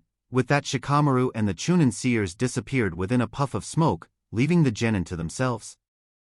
"Gaman," Konohamaru said as he stretched out in his seat, "I'm so glad that's over with." Konohamaru let out a loud yawn. That test was absolutely boring, and it was so hard and pointless. I would rather take this test again than go where we have to go next, Udon said. I hear that the second exam takes place in the Forest of Death. I've heard a lot of rumors about that place, Moegi said as she agreed with Udon. I heard that there are giant insects and tigers that love to feast on human flesh. It's supposed to be a really dangerous place. Who cares how dangerous it is? Konohamaru said as he stood up and put a foot on his chair. I'm not afraid of some Forest of Death. I will face anything that comes my way, only then will I be able to defeat Naruto and Ai-san. Moegi and Udon both looked amused as Konohamaru went on another beat my rival rants that had been getting more and more frequent. Ever since news of what Naruto did in Kiri reached Konoha, the young Sarutobi had started pushing himself even harder to beat his Nii-san and hero. Of course they could not blame him, after all they both felt quite a bit of hero worship for the blonde shinobi too. "Man, that was so boring," an orange-haired genin from Kiri said. The young man looked to be about in his mid to late teens, with spiky orange hair and brown eyes with a height of 5 feet 8 inches. He was wearing a pair of white and black cameo-style pants, which were tucked into a pair of black shinobi sandals. On his torso was a sleeveless black shirt showing off his muscles, and wrapped on his left arm was his Kiri Haitia 8. In his left hand was a large black sword with no guard with the tip on the ground, which he twirled the hilt of around in his hand. Seriously, could this be any more boring? "Shut up, Ichigo," said the other male on the team. This man stood at a height of around 5 feet 7 inches and had red hair done up in a head tie, making his head look like a pineapple with his Haitia 8 around his head. Around his eyes was a weird-looking tattoo that looked kind of like seals. Like his companion, he was wearing cameo pants, except they were in the opposite color. Likewise, his shirt was long sleeve instead of short sleeve. On his hands were a pair of black fingerless gloves. "You just didn't like the test because it was too much for that tiny brain of yours to comprehend." Ichigo growled as he stood up. "You want to say that again, Renji?" "Did you not hear me the first time?" Renji asked with a smirk. "You better watch yourself, Squiggles, otherwise I might have to beat the crap out of you again," Ichigo said. Now his was his turn to grin as Renji stood up and glared. "What did you call me, Carrot Top?" "You heard me, Pineapple." Soon the two boys were face to face and glaring at each other. "Will you two stop fighting?" asked the only girl in the group. This had black eyes and black hair with a single bang going down the middle, and was only around 5 feet 1 inch in height. Unlike the others, she was wearing a black shikashu and hakama with tabi socks and sandals. Her Kiri Haitia 8 could be seen hanging around her neck. "I'm gonna pound your face into the ground." "Bring it on, Strawberry." The girl soon gained several tick marks, as her two teammates continued to glare at each other and insult each other. "Will you two shut up and sit down?" Instantly the two boys were in their seats, along with everyone else in the room. "Sorry, Rukia," they said with a pale face, not wanting to piss their teammate off. Eventually the genin all began to talk again as they waited for the second proctor of the Chunin exams. And waited. And waited. And waited. "Aga!" Konohamaru yelled as he grabbed his hair. "Where the hell is the second proctor? I swear if I have to wait one more minute I'm gonna beat the crap out of him." Many others nodded in agreement with the young Sarutobi's statement. Thankfully, at just that moment their second proctor walked through the door. Many sweat dropped as this man looked even lazier than their first proctor, which they had not thought was possible. He looked up from his porno and gazed out across the students, with a single eye that was half-lidded in a lazy and uncaring manner. "Dim." He mumbled to himself, "There's more than I thought there would be." Konohamaru and Ichigo quickly stood up from their seats and yelled, "You're late." Kakashi looked at the two before giving everyone an "I smile?" "Well, you see, I was on my way here when I ran into a cat stuck in a tree, so I had to get it down. Only I found out that it was a black cat, so I had to take the long way around, and that was when I got lost on the road of life."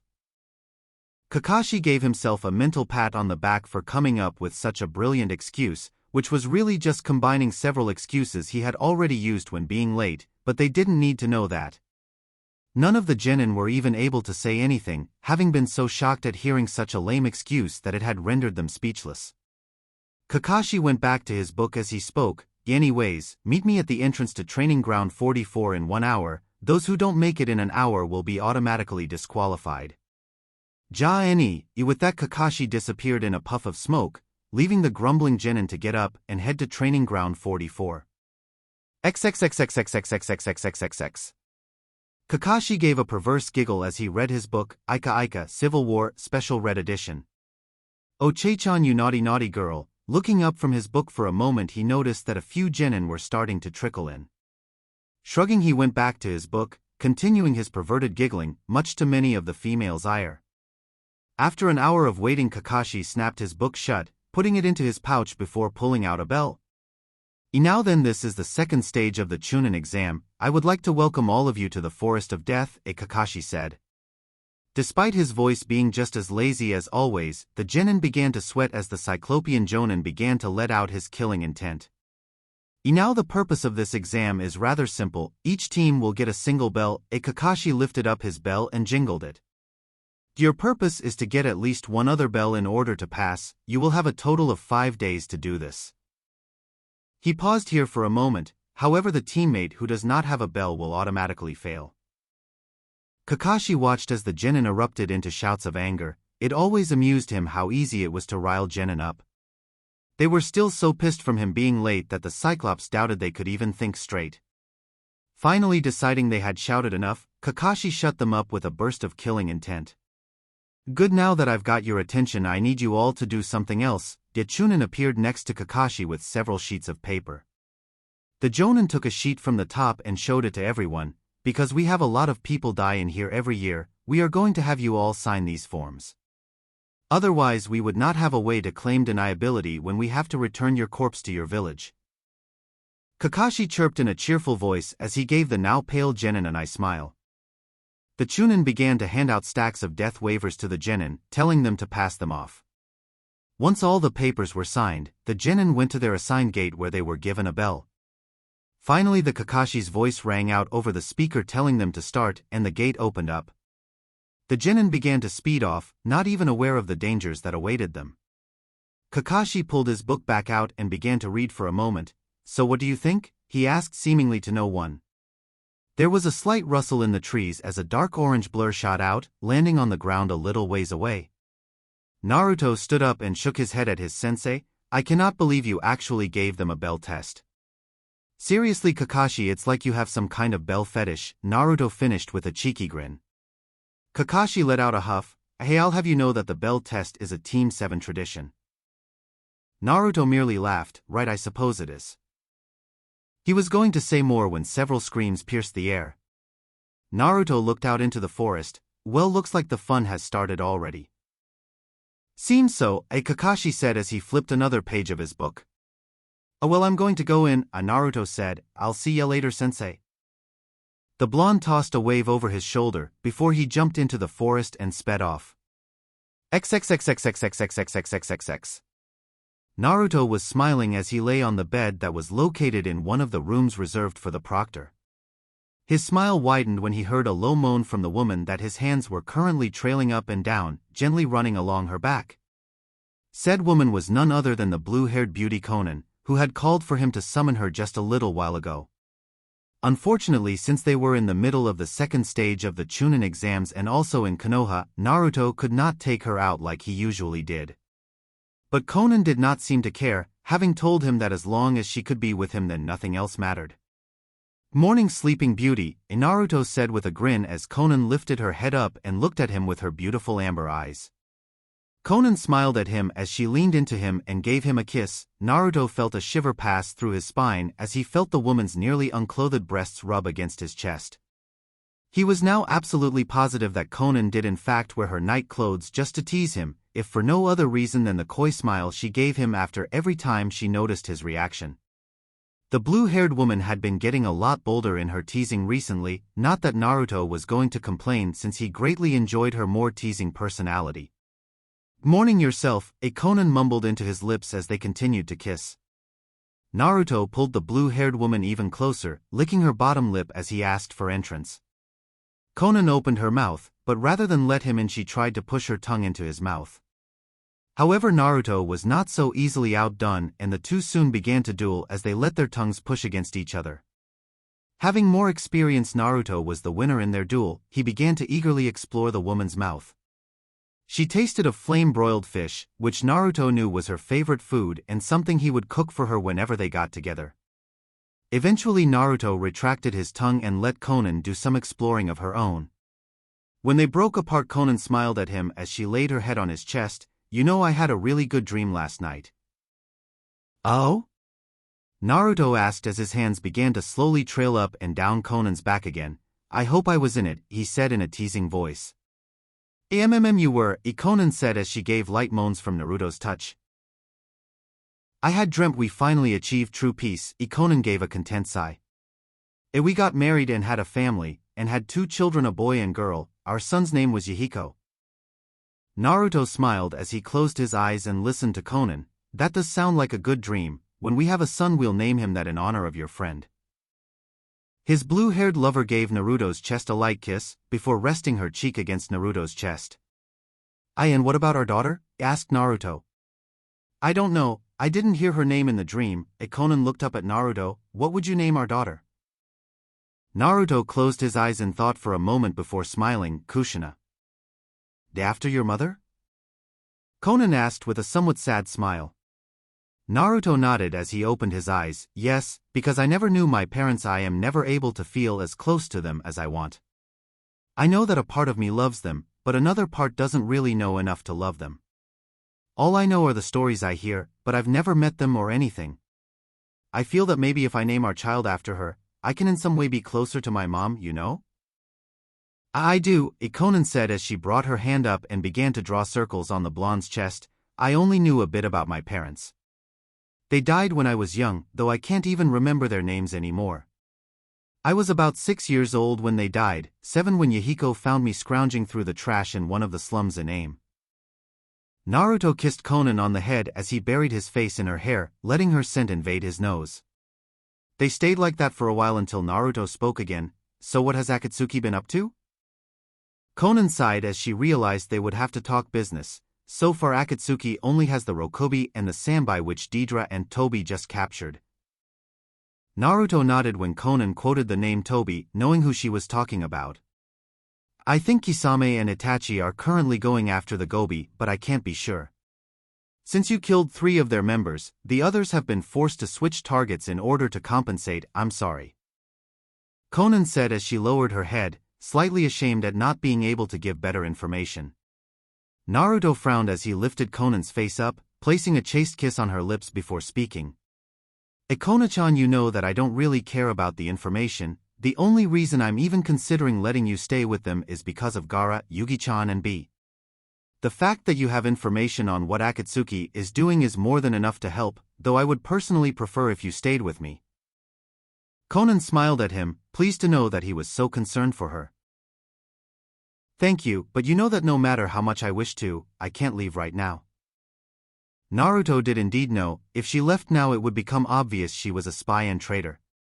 They would then hunt her down and kill her, and Naruto knew that while he was strong enough to fight almost everyone in Akatsuki, he still might not be able to defeat Pain, and he knew for a fact that right now he could not defeat Madara.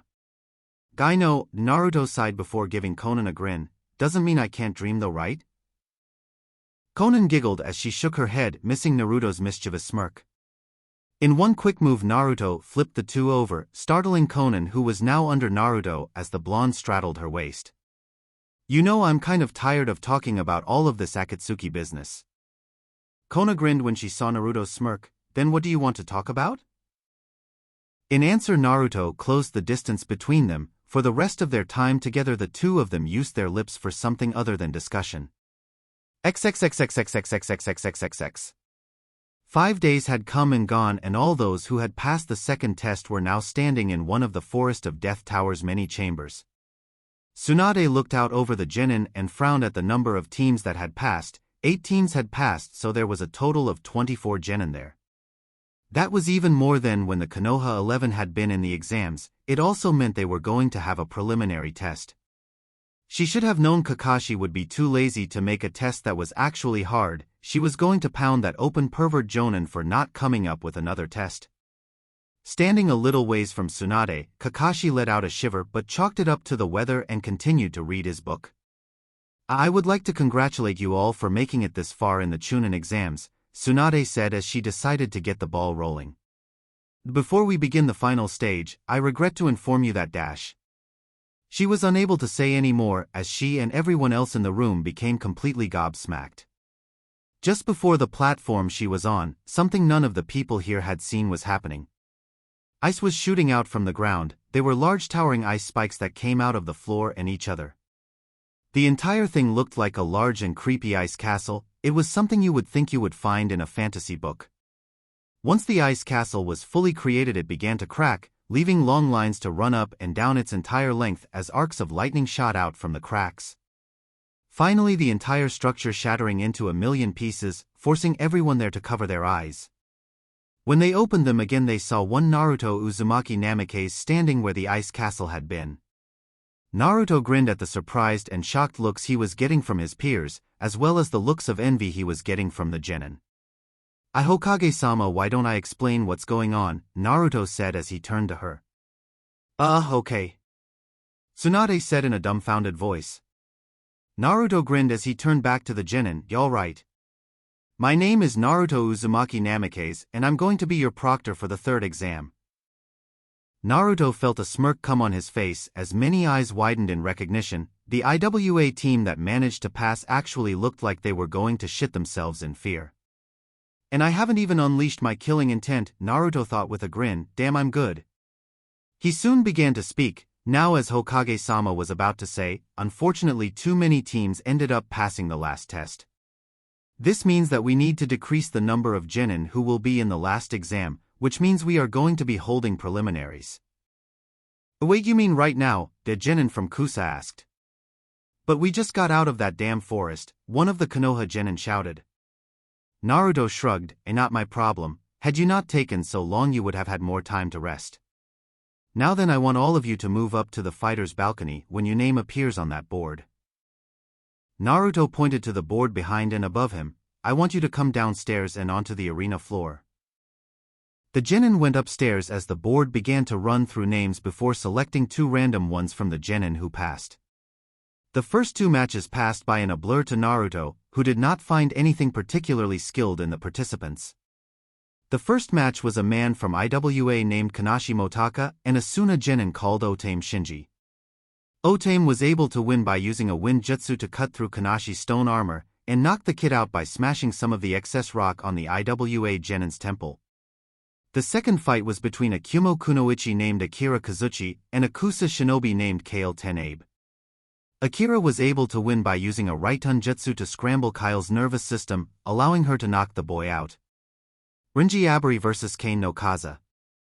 Naruto watched as the two fighters took to the arena, the red-headed Kiri shinobi standing on one side. And the IWA shinobi, a man with black hair and gray eyes, stood on the other. Are both fighters ready? Asked Naruto, receiving a nod from each fighter in turn. Naruto's hand made a slashing motion, then Hajime. Rinji pulled his katana from his sheath as he charged towards the IWA genin, who was currently going through hand seals. When Kane was finished, he slammed his hand into the ground and shouted, Doton, Dorakageshi! Earth release, Earth shield. An earth wall appeared before Rinji, forcing the Kiri swordsman to swerve and change course. While this was happening, the IWA shinobi was going through more hand seals, finishing them just as Rinji appeared on the left-hand side. Doton, Doryadango! A giant mud ball was launched out of Kane's mouth, heading on a collision course with the Kiri genin. However, Rinji poured some chakra to the bottom of his feet, putting on a burst of speed and dodging to the right. He then came in close to Kane and aimed a slash at the other genin's head. However, Kane was able to keep out of the way for the most part and only had his jacket slashed. He took out a kunai as Rinji charged again. The two were soon fighting a close quarters battle. As the fight progressed, it became clear that Rinji was better. Not only did he have a sword which extended his reach, but he was just plain more talented. In the end, Rinji made the IWA genin duck under a slash, and then smashed his foot right into the man's face, sending the IWA genin sprawling to the ground, unconscious. Winner by knockout is Rinji Abari, Naruto announced as the red-haired genin went back to his team. The next match was between a Kumo shinobi named Raiden and a Konoha genin called Detenta on Makatsu. The battle was fairly well matched until Raiden started channeling lightning chakra into his hands, making it so that even if Detenta was not hit, he would still get a mild shock. The Konoha genin eventually received so many electrical burns that he just ended up passing out from the pain. Konohamaru Sarutobi vs Notaru Ikaze. Alright! Konohamaru shouted as he forsook the stairs and simply jumped over the railing. Landing on the floor with a spring in his step, he looked at his opponent and grinned. The other genin was a Kusa shinobi who was fairly tall and had a blocky build. Obviously he was a taijutsu fighter. He did not react to Konohamaru's eagerness and merely got into his taijutsu stance.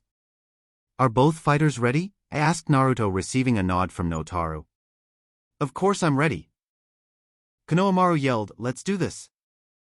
Naruto grinned, "Then hajime." Notaru kicked off the ground and rushed towards Konohamaru. Meanwhile, the young Sarutobi was going through several hand seals. When finished, he placed a hand to his mouth as he called out his jutsu. "Katan, Gokai Kono Jutsu." A decent-sized fireball shot from Konohamaru's mouth and barreled towards Notaru, who was forced to roll to the right in order to avoid being burnt to a crisp. When he got back up, it was to notice that Konohamaru was not in his original position. The Kusa Genin was about to look around when he was forced to roll in order to avoid several kunai. Coming up, he turned to the left and saw Konohamaru going through several more hand seals. He rushed up to the Konoha Genin just as the young Sarutobi slammed his hands into the ground. Doton, Doria Taiga. Earth Style, Earth Flow River. A river of mud came out from the ground and smashed into the Kusa shinobi, knocking the man off balance. Naruto saw Konohamaru go through even more hand signs and recognized that the young boy was going to use one of Hiruzen's favorite collaboration jutsu. Katan, Enden. Fire release, fire bullet. A small flame bullet was launched from Konohamaru's mouth, igniting the mud river and consuming everything in it. The Konoha Genin waited to see if his jutsu had worked, only to be surprised when he did not see Notaru anywhere. That changed when he fist rammed into the back of his head, sending the young boy sprawling across the ground. Thankfully, Konohamaru was able to flip himself up and dodge another attack. Thus began a taijutsu battle between the two. However, Konohamaru, despite being decent in taijutsu, was not as good as the larger boy. He was forced to weave and dodge between strikes as bruises from several hits appeared on his skin. Realizing that he had to get out of the boy's reach, Konohamaru grabbed several smoke pellets from his pouch and threw them into the ground. Managing to slip around the Kusa ninja's guard, Konohamaru gained some distance and tried to think of a plan. He had already used too much chakra. Those three jutsu were C to B rank and more than most genin could perform. That left close quarters combat, however taijutsu was out of the question. Grabbing a scroll from his back, Konohamaru unsealed its contents to reveal a long black staff. He got into the Sarutobi-style bujutsu stance as he waited for the smoke to clear. When it did, Konohamaru ran at Notaru, launching a strike from the left. As the other man went to block, Konohamaru switched and struck from the right, smacking the genin across his shoulder and making him stumble a bit. With the added reach and versatility the staff offered to the boy, Konohamaru was able to drive Notaru back, eventually managing to crack the other genin in the back of the head, making the boy crumble to the floor. "Winner by knockout is Konohamaru Sarutobi," Naruto said with a grin. "Yes?" Konohamaru jumped into the air. "I'm the best." He ran up the stairs to where his teammates were, getting congratulations from them. The next match was between the last IWA shinobi, a tall man called Hidorgozen, and Asuna shinobi with black hair and green eyes who went by the name Juka Karotake. The fight lasted a little longer than the others, as it was a pure taijutsu match and their styles contrasted with and counteracted each other. Hidor used his muscle and weight to give hard, heavy hits that broke bones, while Juka's style relied on speed, flexibility and counter-attacking, but he could not do as much damage to the IWA genin. Eventually, though, Juka was able to win by launching a Senbon into the other genin's neck, knocking the genin out cold. Moegi Yutane vs Hanabi Hyuga. The two fighters walked down to the arena floor and glared at each other. Naruto could tell they had some kind of rivalry going on. As the two stood on opposite sides, Naruto looked at them. "Are both fighters ready?" he asked, and got a nod from each. "Then hajime." Moegi threw several kunai at the Hyuga girl, knowing that close range with her was suicide. Hanabi merely dodged and blocked the kunai, before continuing on her way towards the orange-haired girl. Moegi began to backpedal as she continued throwing kunai, trying to gain some distance between them. Unfortunately for the orange-haired genin, Hanabi was the worst possible opponent for her. Moegi was a genjutsu and medical ninja type, and she had not been training under Tsunade long enough to learn the woman's secret strength technique. Genjutsu would not work on Hanabi, and her taijutsu was only subpar since she rarely used it. Despite this disadvantage, when Hanabi managed to close the distance, Moegi stepped up her game and tried her best against the taijutsu specialist. The battle was not as long as the others. Moegi was only able to get in a few good hits as her tenketsu points were closed. When Moegi fell unconscious due to too many tenketsu points being closed, Naruto was forced to call the match. A winner by knockout is Hanabi Hyuga. Said girl began to walk back up to the balcony while the board began to call names again. Rukia Kachiki vs Talia Natami. Naruto watched as the two girls came down, neither really spoke. Talia, the last Kusa Genin, took the left, while Rukia stood on the right and unsheathed her sword. Are both fighters ready? Naruto asked as he received a nod from each, then Hajime.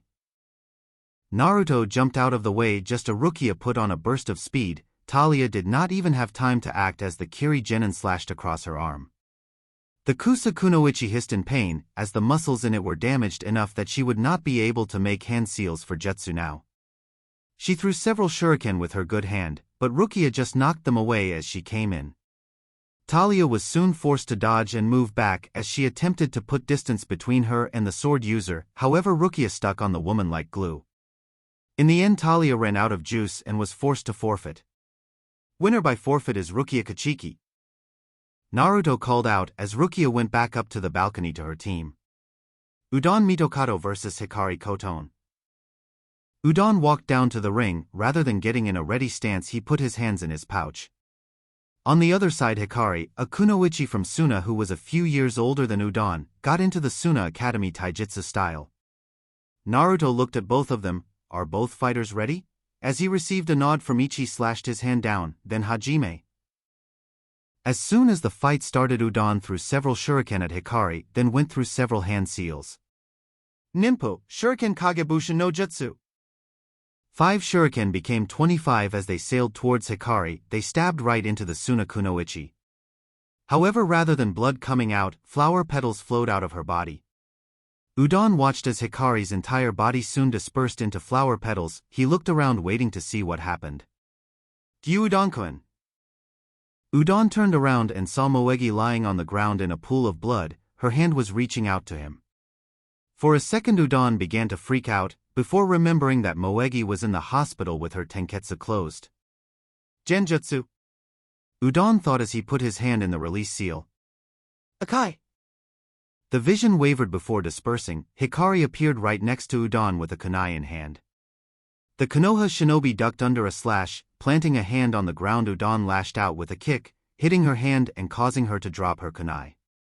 Reacting quickly, Udon pulled out some ninja wire and attached it to a kunai. Jumping back, he swung it around and threw it at the kunoichi.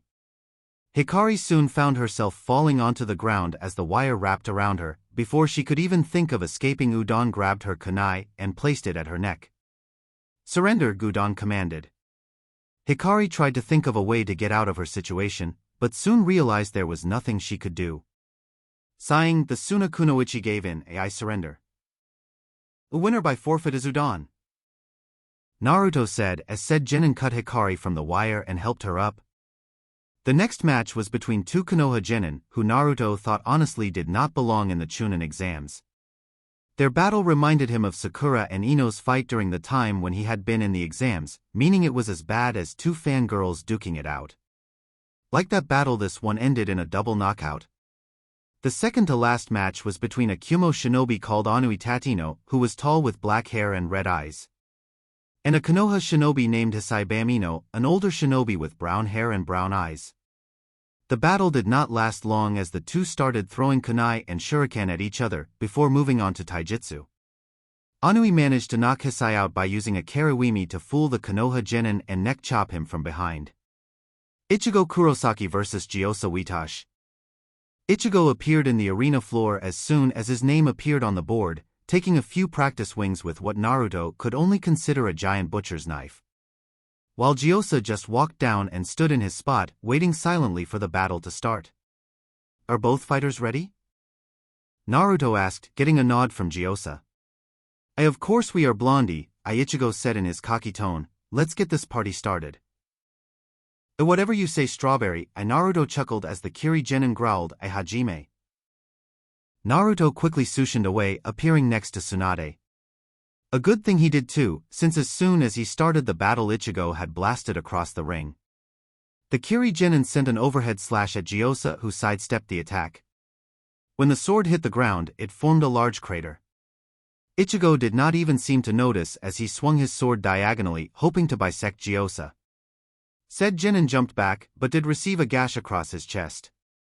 Ichigo continued to stay on the Konoha shinobi's tail, slashing and hacking at his opponent. Knowing he could not stay on the defensive forever, Gyoza reached into his kunai pouch and pulled out several smoke pellets. When Ichigo came into attack again, the Konoha shinobi threw the pellets in the teen's face. Jumping out of the expanding smoke screen, Gyoza began going through several hand seals. Akatan, Gokai Kono Jutsu. A fire was launched from Gyoza's mouth, heading towards the smoke screen. It had not even gone 2 feet when a large blue blade of energy sliced it in half, continuing on towards the Konoha Genin. Gyoza jumped out of the way, letting the blade slice into the wall instead of him. That was all the opportunity Ichigo need to appear right in front of him, beginning the game of cat and mouse again. Naruto looked at Ichigo's blade as he analyzed the attack just used. Interesting, that seems to be a chakra-based attack similar to the ones the samurai of Tatsu no Kuni use. However, it also has some fundamental difference, namely that it's stronger and takes less control to release it. Judging by the amount of raw chakra put into that attack, I feel it's safe to assume that the more chakra put into it, the stronger the attack becomes.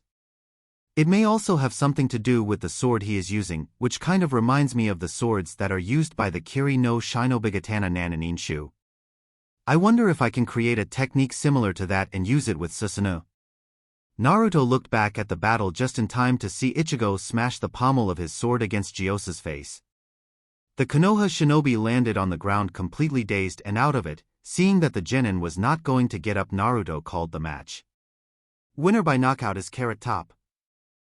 Oh, what did you call me, Fishcake? Ichigo growled as he glared at the blonde ninja. Naruto grinned. What, you don't like your new nickname? Well, I suppose I can just call you Strawberry again. Now listen here, you. I don't care if you are an S-class shinobi, I'll still kick your ass. Ichigo shouted as he glared at Naruto. Naruto gave him a smirk. Right, you think that? But you should know, even if by some miracle you did defeat me, Mei-chan would melt your balls off. Ichigo paled as he remembered the rumor that this man and his Mizukage were very intimate with each other. While he himself had never seen the two of them together, since he had always been on missions or at the academy. Many other people had, and would often speak about how romantic it was that their hero and Mizukage were together. He muttered an apology to the blonde as he hurried back up to his team, leaving all of the ninja who were not from Kiri confused. Seeing that all the battles were now done, Naruto called the Genin back down before beginning his small speech. Congratulations to all of those who passed. You have truly shown that you are the best of your village. Be proud that you have made it this far. Now the final exam will take place in 1 month. I suggest you use that time wisely to train and create strategies to defeat your opponents. Naruto paused for a moment to let his words sink in. Now normally we would draw numbers and you would find out who you're facing. However, we won't be doing that this time. In live combat you almost never know who your opponent is until you start fighting, so too shall it be with this tournament. Therefore I suggest you train to be able to counter any opponent you may come across. Good luck, and I will see you in the exams. As the Genin began to filter out, Naruto went over to Tsunade, wanting to talk to her about something for the upcoming final exam. XXXXXXXXXXXXX. Omake, repercussions of an author PT2. Naruto ran as the horde of fangirls followed him doggedly, trying to get him so they could do any number of uncouth activities with him. The blonde was not sure how they found him, nor how they continued to find him and stay on his trail. It was like they were bloodhounds, or maybe they had some kind of Naruto sensor on them. In either case, he was forced to continue running. As he turned a corner, he opened a door to one of the bars in the area, slamming it shut and hiding. He did not even realize the danger he was now in. Naruto peeked out of the window as his fangirls passed his spot, screaming out to him about marriage, children, and why toast was always butter side up. As they did, he swore to Kami that if he found out who let loose that he was the author to Loveless, he would skin them alive. XXXXXXXXXXXXX. In the Yamanaka flower shop, Ino let out a loud sneeze. I guess someone's talking about me. She rubbed her nose. I hope whoever he is hot. XXXXXXXXXXXXXX. Naruto was just about to give a sigh of relief as the girl's passing died down to a trickle when a familiar scent hit his nose and made him pale. It was the scent of arousal. Turning around, Naruto found himself staring at what was apparently one of the many Naruto and Loveless fan clubs that had formed throughout Konoha. Naruto looked at the banners with his face and book on them, then turned his attention to the nearly 4 dozen blushing and drooling women were staring at him. He pressed his back on the door as he grabbed the handle. Hey hi girls, Naruto said weakly. That seemed to be the signal as all the women stood up and pointed at him. Gets Namikaze-sama. Get him girls. Naruto shot out of the door like a rocket as he began running from this new horde. Of course, with fangirls nothing ever goes right, and soon enough the first horde joined the second. As Naruto ran in fear of his life and man bits, he cried anime tears. Why is this happening to me?